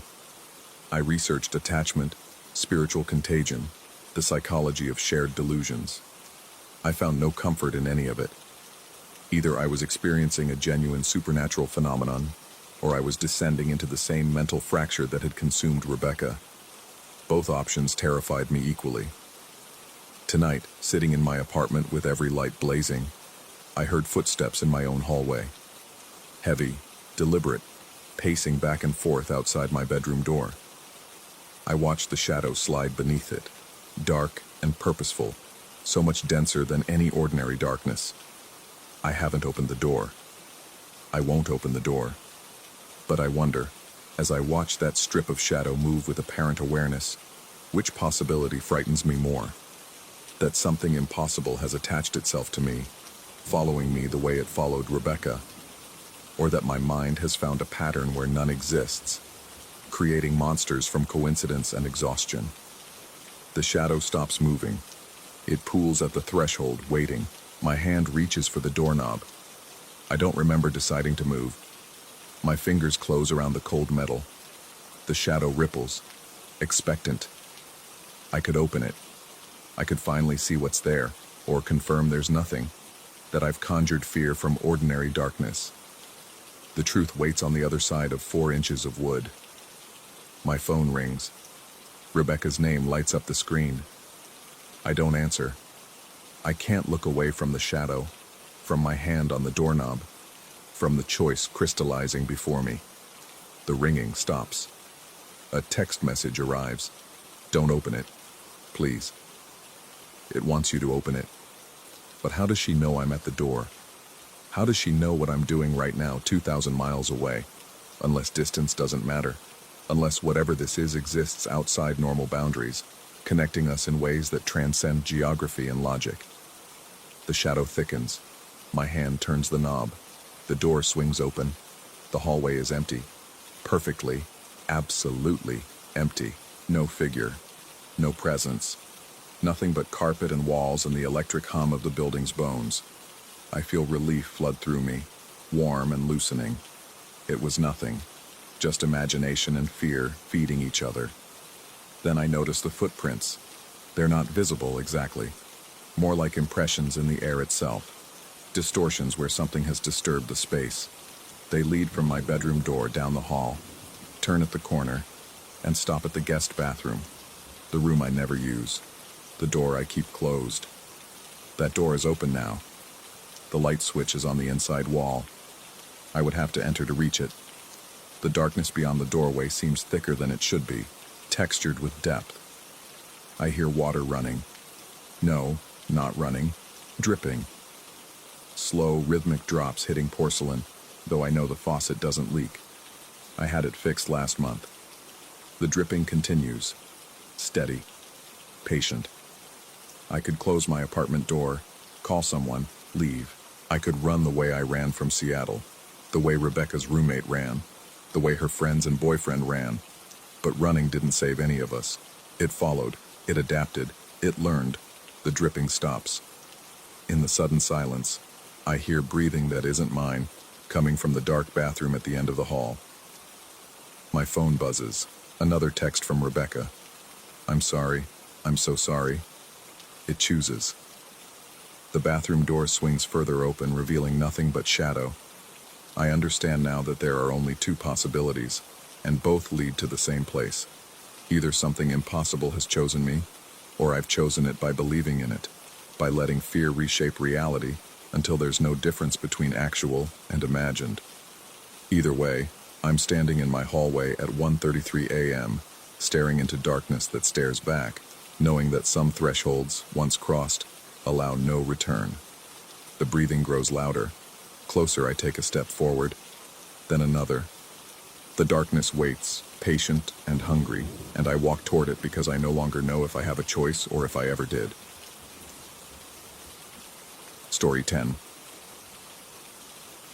The Hollywood freeway had a particular smell at dusk. Exhaust fumes mixing with something sweet and rotten from the drainage channels running beneath the concrete. I'd driven this route for 3 years. Knew every pothole, every merge point where aggressive drivers tried to slice through traffic. But that evening, the familiar felt wrong, like walking into your apartment and sensing someone had been there while you were gone. The black SUV appeared in my rearview without warning, weaving between lanes with the deliberate sloppiness of someone who'd stopped caring about consequences. It drifted left, then overcorrected right, tires kissing the lane markers with that distinctive rubber hum that makes your shoulders tense. 3 lanes of rush hour traffic, and this vehicle moved through them like a drunk threading a needle. I laid on the horn, not aggressive, just a warning tap, and that's when everything changed. The SUV lurched into my lane, matching my speed exactly. The windows were tinted dark enough to be illegal, but through the driver's side I could make out a shape, an arm gesturing wildly. The glass lowered in jerking increments, revealing a face twisted with rage I couldn't begin to understand. His mouth moved, forming words I couldn't hear over the ambient roar of the freeway, but the fury in them vibrated through the 4 feet of space between our vehicles. A bottle glinted in his hand, amber liquid sloshing against glass. Corona, I thought absurdly. The passenger window came down too, and a woman's face appeared, younger than I expected, with mascara tracking down her cheeks in wet lines. She was screaming something, one hand braced against the dashboard, the other reaching for the bottle. The liquid hit my window in a spreading splash, darker than beer, thicker. It clung to the glass in viscous rivulets that my wipers couldn't clear, just smeared into translucent streaks that caught the dying sunlight and turned it the color of old blood. The smell came through my air vents immediately, sweet, fermented, but underneath something acrid that made my throat close. Then he swerved. The SUV's front quarter panel kissed my door with a metallic shriek, and my hands locked on the wheel as instinct took over. I corrected left, but he followed, pushing me toward the center divider.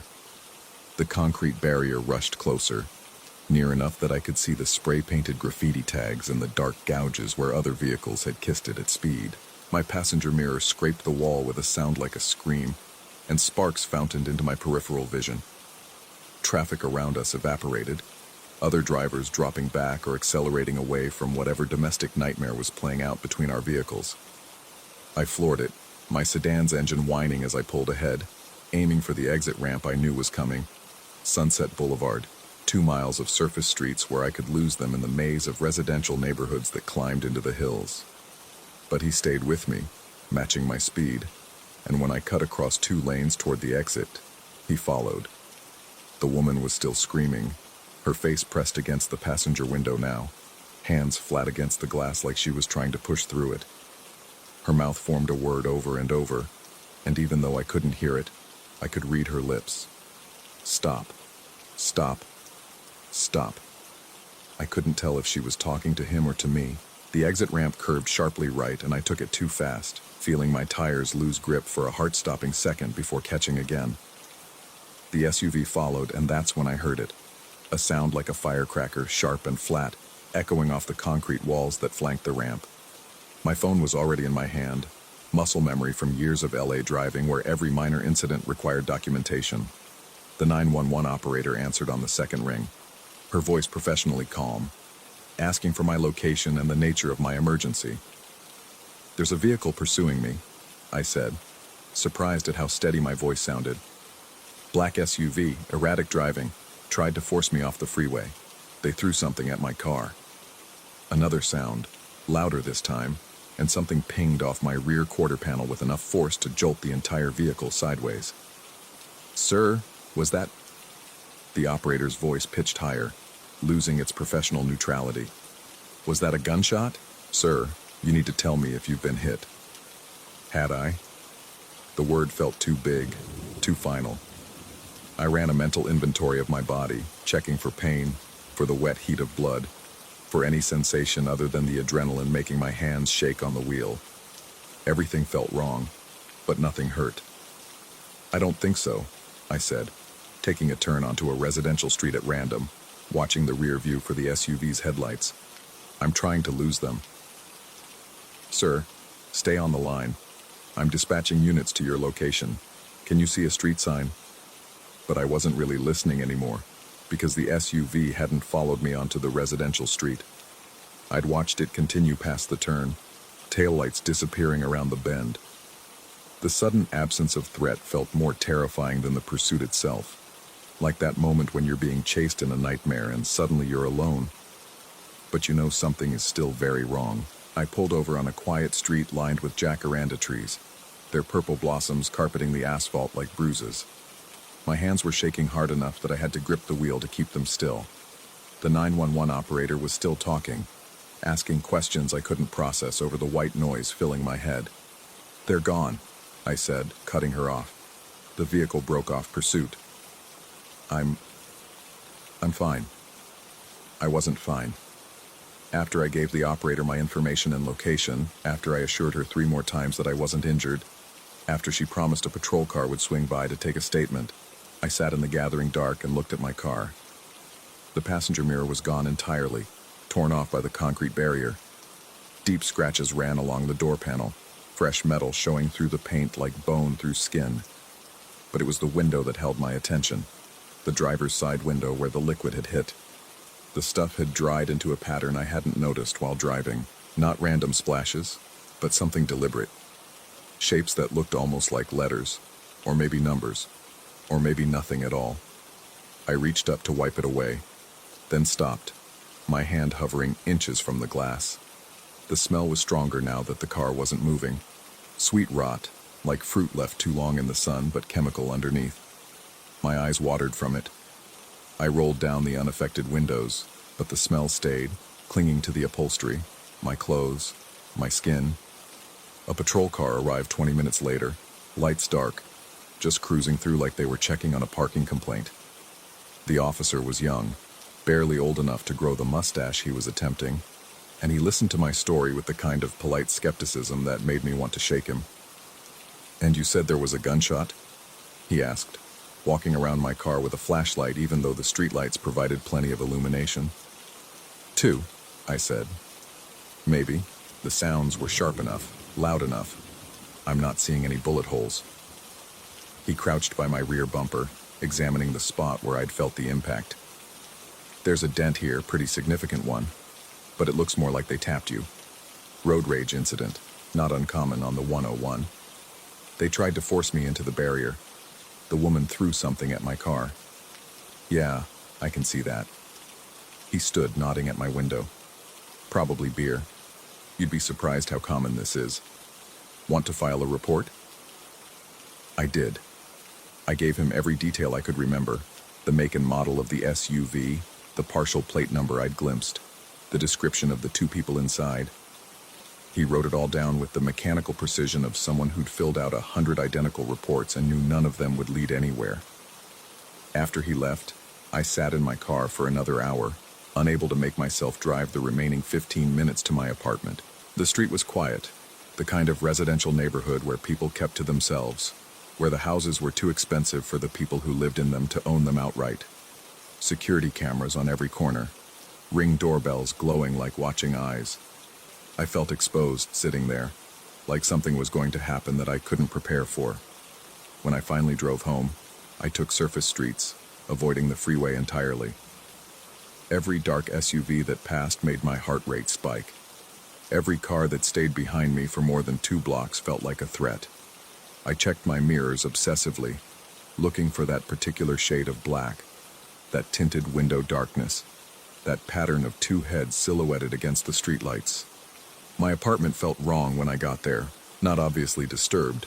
Nothing was out of place, no signs of forced entry, but wrong in the way familiar spaces get when you're too tired, when your brain is running on adrenaline fumes, and every shadow looks like it's moving. I took a shower that lasted 40 minutes, scrubbing at my skin until it was raw, but I couldn't get rid of the smell. It clung to me, sweet and chemical, and I realized with a start that it wasn't coming from my skin at all. It was coming from my clothes, piled in the corner of the bathroom. I stuffed them into a garbage bag and threw them down the trash chute, but the smell remained, fainter now, but persistent. Sleep wouldn't come. I lay in bed watching the ceiling fan rotate, its shadow moving across the popcorn texture in hypnotic circles. The sounds of the city filtered through my windows, sirens in the distance, a car alarm cycling through its repertoire, someone's music thumping bass notes that vibrated through the walls. And underneath it all, so faint I couldn't be sure I was actually hearing it, the sound of an engine idling on the street below. I got up and looked out the window. The street was empty except for the usual parked cars, residents' vehicles that never moved, decorative sedans that existed to hold parking spaces. Nothing running, nothing with its lights on. But the sound continued. The next morning, I called in sick to work. The thought of driving anywhere made my chest tight, made it hard to breathe. I spent the day on my couch, scrolling through news sites and social media, looking for, what? A story about a road rage incident on the 101? A report of shots fired? Something to validate what had happened, to prove it was real? I found nothing. The freeway had accidents every day. Fender benders, spin-outs, the occasional multi-car pileup that made the evening news. But nothing matching what I'd experienced. No reports of an armed pursuit. No warnings about a dangerous driver in a black SUV. My car was parked in my assigned spot in the underground garage. I went down around noon, telling myself I just needed to see it in daylight, needed to document the damage for insurance purposes.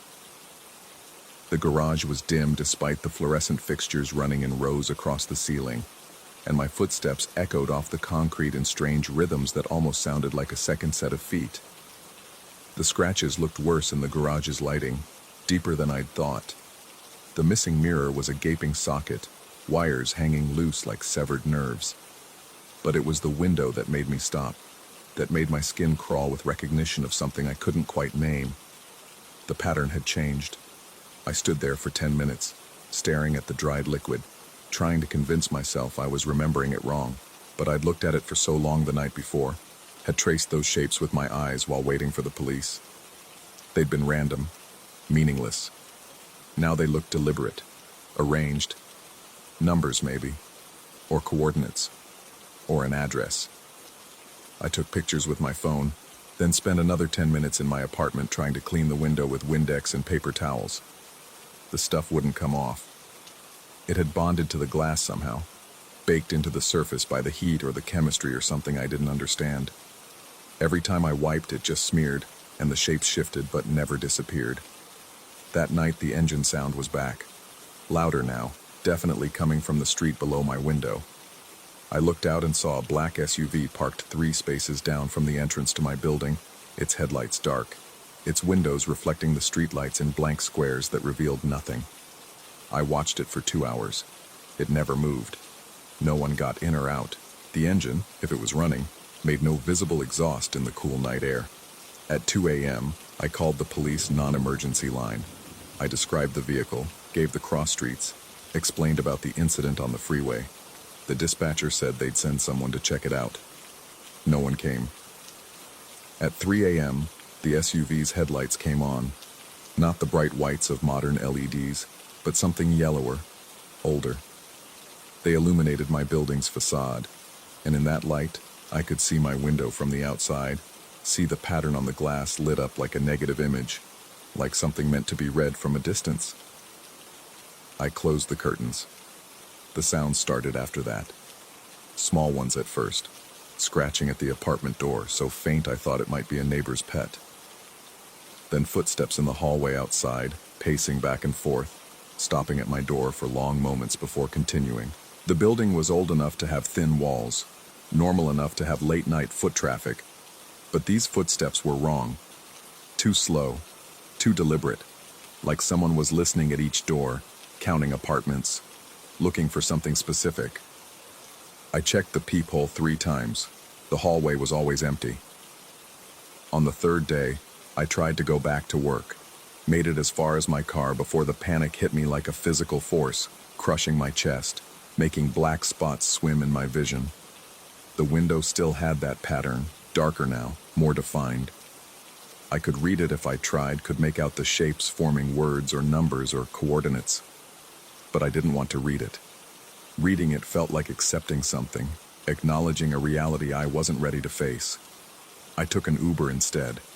Work was surreal, normal in a way that felt performative, like everyone was acting out their regular roles, but something fundamental had shifted in the theater. My coworkers asked if I was feeling better, made sympathetic noises about whatever flu or food poisoning had kept me home. I nodded and smiled and went through the motions, but the whole time I felt watched, felt that pressure between my shoulder blades that means something is staring at you. During lunch, I Googled the incident again. This time I found something. A forum post on a LA Crime Watch site, dated 2 days before my incident. A user with a string of numbers for a name had posted about a similar experience. Black SUV, aggressive driving, liquid thrown at their car. The post ended with a question. Has anyone else noticed the patterns? The stuff they throw doesn't wash off. It looks like coordinates. Has anyone tried following them? The thread had no replies. When I tried to click on the user's profile, I got a 404 error. When I went back to the forum's main page, the thread was gone. I refreshed, cleared my cache, searched for keywords. Nothing. That night, I finally looked at the pattern on my window. Really looked, tracing each shape, each line, letting my eyes follow the flow of the dried liquid until the numbers resolved into clarity. They were coordinates, latitude and longitude, precise to 6 decimal places. I plugged them into Google Maps with shaking hands. The pin dropped on a location in the Angeles National Forest, up in the mountains north of the city, in an area the map showed as blank space between hiking trails.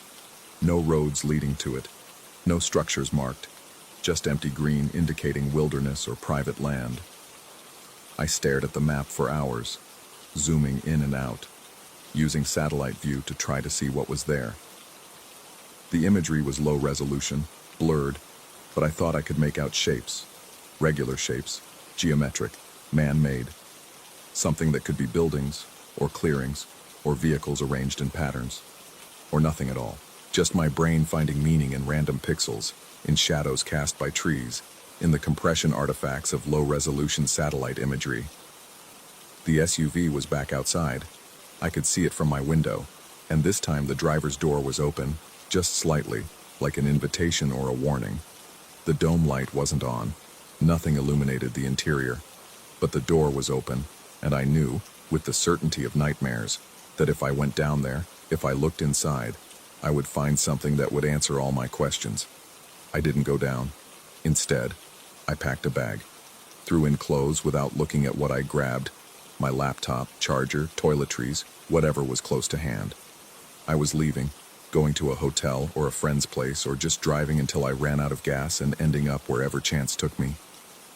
Anywhere but here, anywhere away from that SUV and that pattern and those coordinates burning in my mind like a brand.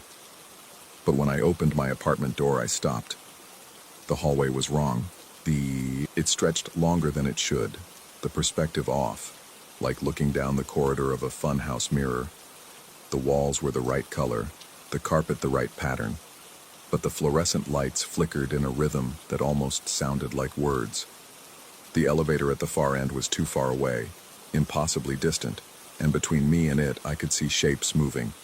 Not quite shadows, not quite solid, but something that occupied space without being entirely present. I closed the door. The window pattern was glowing now, phosphorescent in the dark, and I realized I'd been wrong about what it was. Not coordinates, not numbers. Something older, something that existed before we had GPS or longitude or any way to mark a position in space except by how it felt, by the weight of attention it drew, by the way it pulled at you like gravity. The SUV's horn sounded below. Not aggressive, just a tap, just a reminder. They're still waiting. The pattern on my window rearranges itself each night, the coordinates shifting to new locations I don't dare to map. The engine idles outside my building until dawn, when it cuts off abruptly, leaving only silence and the lingering smell of something sweet and rotten. Sometimes I see other cars now, not just the SUV, but sedans and trucks and motorcycles, all with the same dried patterns on their windows, all parked outside buildings throughout the city. Their drivers stand on sidewalks, faces tilted up, looking at windows where lights burn late into the night. I haven't left my apartment in 6 days. The sound of footsteps in the hallway is constant now. And somewhere in the Angeles National Forest, in a space without roads or trails or marked structures, something is waiting at a set of coordinates I've memorized but will never visit, can never visit, even though I know, with a certainty that transcends logic or reason, that I'm already there, have always been there, will always be there. The bottle in the driver's hand wasn't a weapon. It was an invitation, and I've been reading it wrong this entire time.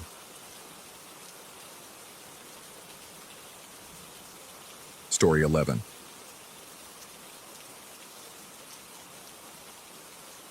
The Mina arrived on a Tuesday. delivered in a brass cage by a man who wouldn't meet my eyes. I'd bought it from a night market vendor 3 days prior, desperate for any kind of voice in the apartment that wasn't my own echo bouncing off the walls. Taipei had seemed like an adventure when I'd accepted the transfer, a chance to escape, to reinvent. But the city's density only amplified my isolation. Millions of people pressed against each other in the streets below, and I might as well have been orbiting Mars. The bird didn't talk. The vendor had promised it would, had sworn this particular mina could mimic dozens of phrases, could learn my speech patterns within weeks. Instead, it laughed. The first time I thought I'd imagined it. I was unpacking groceries, listening to the rain hammer against the sliding glass door that led to my narrow balcony. Then it came, a sound that started high and thin, almost like a child's giggle, before descending through octaves until it became something closer to breathing, to whispering. The hairs on my forearms stood up. I turned to find the bird watching me through the bars, its black eye fixed and unblinking, its head cocked at an angle that seemed almost surgical in its precision. I named it Echo, though it felt more like a joke than a choice. What echoes is supposed to laugh at nothing? The apartment itself didn't help my state of mind. It was a decent place by Taipei standards, 8th floor of a concrete tower in the Da'an district, with windows that faced other windows across a narrow alley, so close I could see into the kitchen of the family opposite, and they could presumably see into mine. But the building had quirks. The pipes groaned at odd hours. The elevator sometimes stopped between floors for no reason, holding you in that suspended moment while the lights flickered. And there was a smell, faint but persistent, like old water or rust, that seemed to seep from the walls when the humidity climbed. I worked from home, translating technical documents for a semiconductor company. Hours dissolved into the blue glow of my screen while the city hummed outside, indifferent and vast.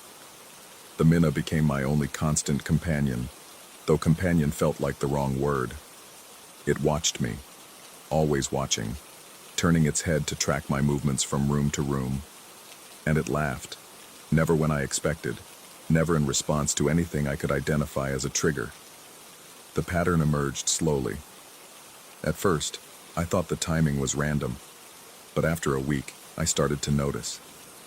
The mina laughed before things happened.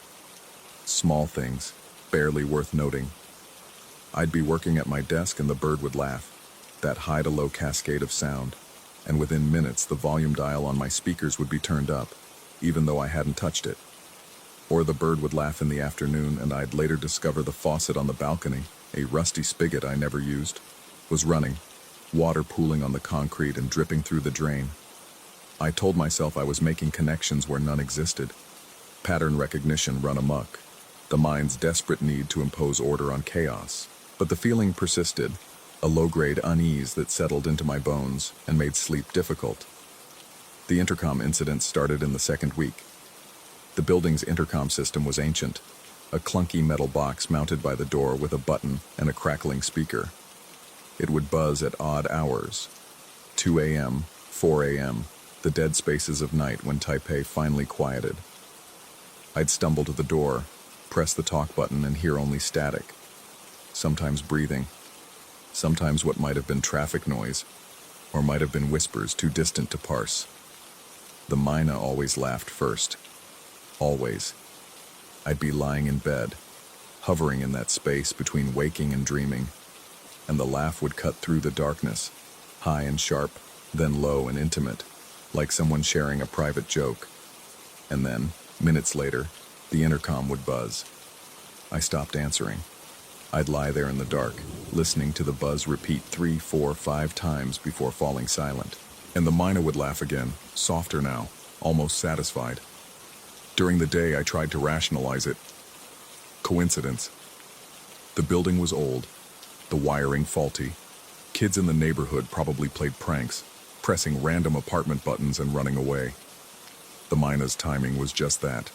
Timing, meaningless synchronicity.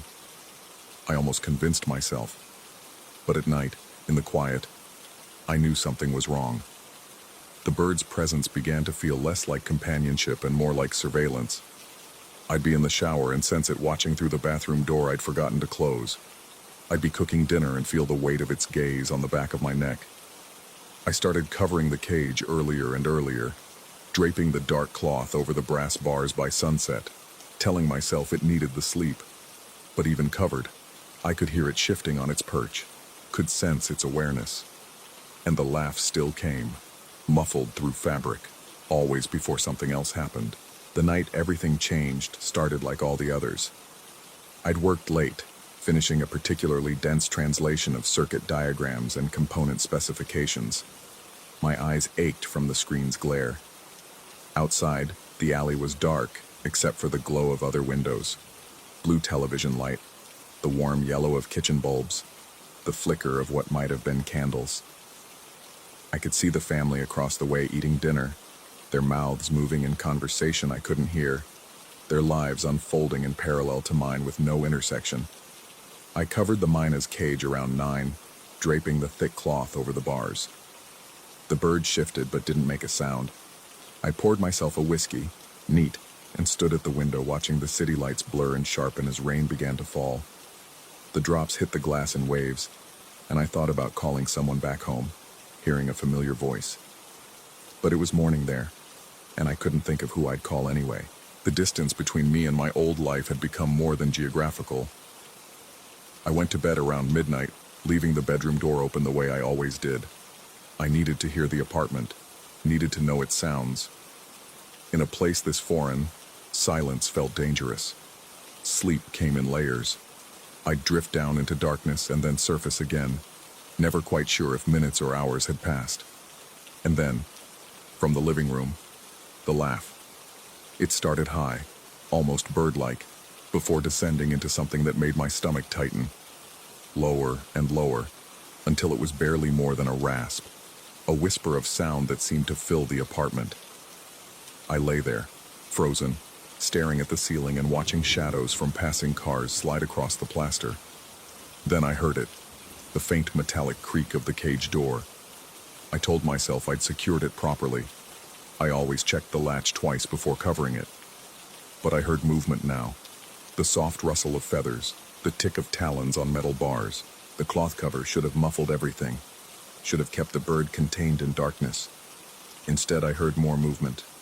Closer now, coming from the living room. My lamp was a cheap thing from the night market, sitting on a small table beside my bed. It had a rotary switch that clicked when you turned it. In the darkness, I heard that click, and then light flooded the room. The myna was perched on the lamp's ceramic base, 1 foot raised, its head cocked at that familiar surgical angle. It wasn't in the cage. The cage was still in the living room, still covered, but somehow the bird was here, looking at me with that black eye that caught the light and reflected nothing. I didn't move, couldn't move. My throat felt sealed shut, my lungs forgetting how to draw air. The myna hopped once, twice, its talons clicking on the ceramic, and then it laughed. This time the sound was different. It didn't descend, it just stayed there, high and sharp and wrong, like someone had recorded a laugh and played it backward. The sound filled my skull, seemed to vibrate in my teeth. I wanted to cover my ears, but my arms wouldn't respond. I could only stare at the bird, at the way its beak didn't open, at the way the sound seemed to come from everywhere and nowhere. When it finally stopped, the silence was worse. I don't know how long I lay there. The bird watched me with that unblinking eye, and I watched it back, both of us frozen in tableau. Outside, the rain had stopped.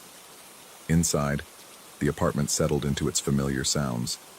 The hum of the refrigerator, the tick of cooling pipes, the whisper of air through vents. Slowly, with movements that felt underwater, I sat up. The myna didn't react. I swung my legs out of bed, my feet finding the cool floor. The bird turned its head, tracking me, that neck swiveling with impossible smoothness. I walked to the living room, my hand trailing along the wall for balance. The cage sat where I'd left it, the dark cloth still draped over it. But when I lifted a corner, when I peered inside, the cage was empty. The door hung open, the latch undone. I checked it 3 times, my fingers numb, my thoughts moving like sludge. The latch worked perfectly. There was no way the bird could have opened it from inside. Behind me, in the bedroom, I heard the click of talons on ceramic. When I returned, the mina was still on the lamp base, still watching. I thought about grabbing it, forcing it back into the cage, but something stopped me. The idea of touching it, of feeling those feathers and the small hollow bones beneath, filled me with revulsion I couldn't name. Instead, I did nothing. I climbed back into bed, pulled the sheet up to my chin, and stared at the bird. It stared back. Neither of us moved as the city outside began its slow transition toward dawn. The next day arrived with weak gray light filtering through the curtains. I woke with a start, my neck aching from the angle I'd been lying at, to find the mina gone. When I checked, it was back in the cage, the door latch shut, the cover still in place. I stood there for 10 minutes, staring at the brass bars, trying to convince myself I'd dreamed it all. A stress dream, a manifestation of isolation and sleep deprivation, the mind playing tricks. But I knew what I'd seen, and I knew the bird knew I'd seen it. Work became impossible. I'd sit at my desk, staring at strings of technical Japanese characters that refused to resolve into meaning. My fingers hovered over the keyboard but wouldn't type. Behind me, I could feel the cage, could sense the mina inside it, even though I'd covered it hours ago. The apartment felt smaller, the walls closer. The smell of old water grew stronger. I started spending more time on the balcony, despite the humidity, despite the way my shirt stuck to my back within minutes. Out there, I could see the city, could remind myself that millions of people live normal lives just streets away. But even on the balcony, I'd hear it, that laugh, muffled by the glass but unmistakable, always coming at moments when I'd almost relaxed. And things kept happening. The intercom buzzed more frequently, sometimes multiple times a night. Objects would be in different places when I woke. My keys moved from the counter to the windowsill, my coffee mug turned upside down in the sink, my shoes lined up by the door in a way I never arranged them. Small changes, barely noticeable, except I noticed everything now. I thought about getting rid of the bird. I could take it back to the night market, find the vendor, demand a refund, or I could simply open the cage on the balcony and let it fly away into the dense urban sprawl. But I never did, ever. The idea of touching the cage, of getting that close, made my skin crawl. And deeper than that, I had the growing certainty that it wouldn't matter. The mina would come back, or it had never really been there at all. That's when the doubt started to fracture into something sharper. I began checking the security camera footage from the building's lobby, accessed through a grainy app on my phone. I'd scroll back through hours of video, watching residents come and go, watching delivery people buzz apartments. But I never saw anyone buzz mine. The timestamp on the footage matched my memory, 2 a.m., 4 a.m., but no one stood at the intercom panel pressing buttons.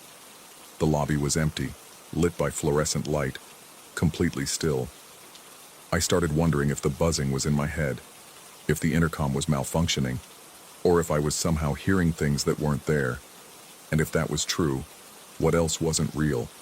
The mina in my bedroom on the lamp. Had I really seen it? Had I? Or had I been dreaming? One of those half-awake states where dreams bleed into reality. The cage had been closed in the morning. Birds can't open latches. Birds can't turn on lamps. These were facts, solid and immutable. But my memory of that night felt equally solid, equally real. I stopped sleeping properly. I'd lie in bed in my clothes, shoes on, lights on, waiting. The covered cage sat in the living room, and I'd stare at it for hours, waiting for movement, for sound. The mina was quieter now. Sometimes a whole day would pass without the laugh. But the silence was worse than the sound. In the silence, I could imagine anything. In the silence, my thoughts spiraled. I researched mina birds obsessively, reading everything I could find. They were intelligent, capable of mimicry, social creatures that needed interaction. But nothing explained the laugh. Nothing explained the timing. Nothing explained how it could be in two places at once, or how it knew what would happen before it happened. unless it didn't know, unless I was making it happen. Turning the volume dial myself and forgetting, leaving the faucet running, buzzing my own intercom and not remembering. Sleepwalking maybe, stress-induced automatism. There were case studies of people doing complex actions in their sleep, of memories failing to form, of the brain editing reality. But that meant I'd also opened the cage. That meant I'd moved the bird to my bedroom, placed it on the lamp, turned on the light, all while asleep, all without memory. And if I could do that, what else was I doing? What else was I forgetting? The walls of the apartment seemed to breathe. I'd stand in the kitchen and watch them expand and contract, just slightly, just enough to notice if I paid attention.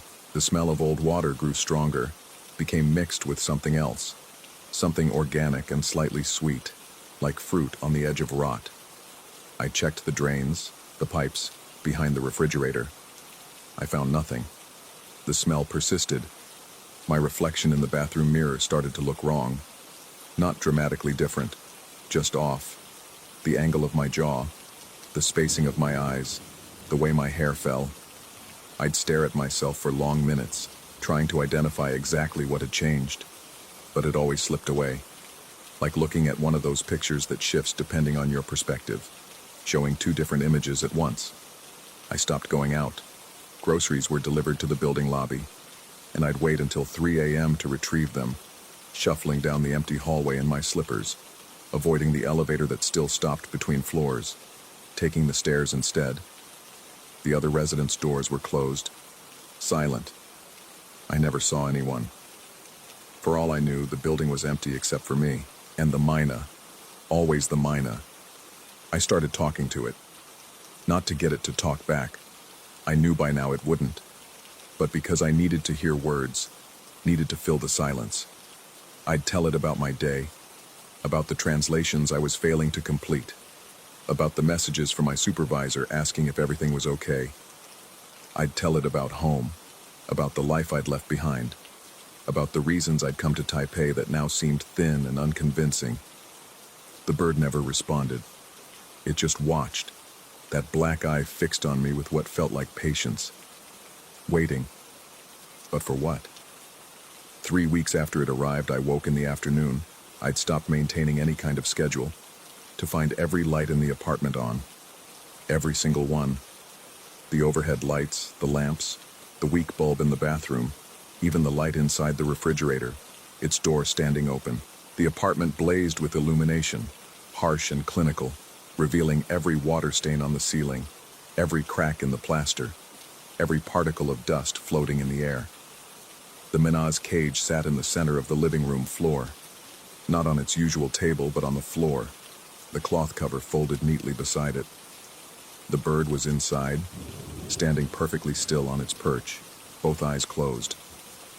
I turned off the lights one by one, my hands shaking. I closed the refrigerator door. I picked up the cage, my first time touching it since it arrived, and placed it back on the table. The brass was cold against my palms, cold in a way that didn't match the humid air. The Mina didn't move, didn't react. It might have been dead except for the slight rise and fall of its breast. That's when I knew I had to leave. Not Taipei, not Taiwan, but the apartment. This specific space with its smells and sounds and the weight of something I couldn't name pressing down from above. I started packing that evening, throwing clothes into a suitcase without folding them, abandoning most of my possessions.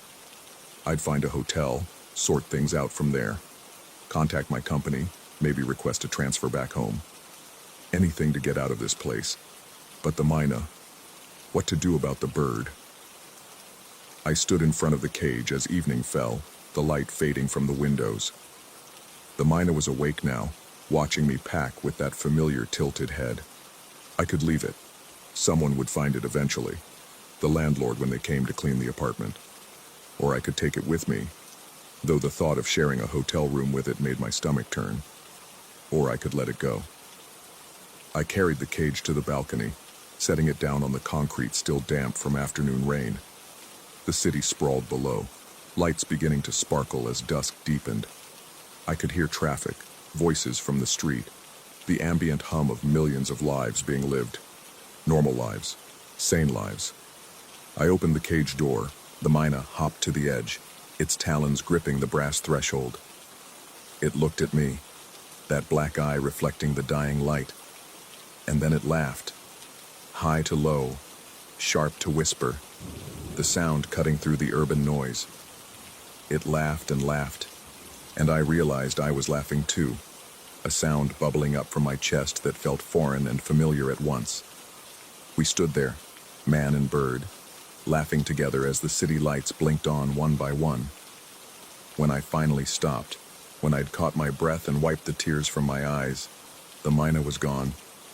The cage sat empty, the door swinging slightly in the breeze. I leaned over the balcony railing, looking down at the narrow alley below, expecting to see it perched on a windowsill or a power line. But there was nothing. The bird had vanished into the city, or into the air, or into whatever space it had really occupied all along. I went back inside and finished packing. I'd call the landlord in the morning, arrange to break the lease. I'd find somewhere else, somewhere with more windows, more light, somewhere that didn't smell like old water and rotting fruit, somewhere I could sleep. But as I zipped up the last suitcase, as I stood in the apartment now filled with boxes and bags, I heard it one final time. The laugh, high and sharp, then low and intimate. It came from everywhere and nowhere, from inside the walls and inside my skull. And I understood, in that moment, that it had never been about the bird at all. The intercom buzzed. I didn't answer. I gathered my bags. I opened the apartment door, and I stepped into the hallway. Behind me, the lights flickered once, twice. The intercom buzzed again, and from somewhere deep in the apartment, from the bedroom, or the bathroom, or the space behind the walls, came the sound of something laughing. I closed the door and walked to the elevator. It arrived quickly, the doors sliding open to reveal empty space. I stepped inside, pressed the button for the lobby, and watched through the narrowing gap as the apartment door stayed closed. The elevator descended, stopping once between floors, the lights flickering, holding me suspended for a heartbeat before continuing down. When I reached the lobby and stepped out into the humid night, when I flagged a taxi and gave the address of a hotel I'd found online, I felt a sense of relief so profound it made me dizzy. The taxi pulled away from the building, and I looked back through the rear window at the tower rising into the dark sky. Somewhere up there was my apartment, my cage, my life for the past few weeks. And somewhere up there, maybe, a myna bird was laughing. Or maybe it never had been. Maybe it had all been in my head. The laugh, the opened cage, the lights, the intercom, everything. A breakdown disguised as a haunting. Isolation turning toxic, the mind eating itself. It was possible. It was the rational explanation. But late at night, in my hotel room with its clean white walls and its views of nothing, I sometimes hear it. Faint, distant, but unmistakable. That laugh that starts high and descends low, like someone sharing a secret joke. And I wonder if I left it behind at all, or if it's something I brought with me, something that was never external to begin with. I wonder, but I don't look for answers. Some things are better left unexamined. Some spaces between real and unreal are safer left unoccupied. The myna never spoke, but it taught me something anyway. Loneliness isn't a void to be filled. It's a presence all its own, watching and waiting, laughing at our attempts to escape it. And sometimes, in the early morning hours when the city is finally quiet, I laugh back.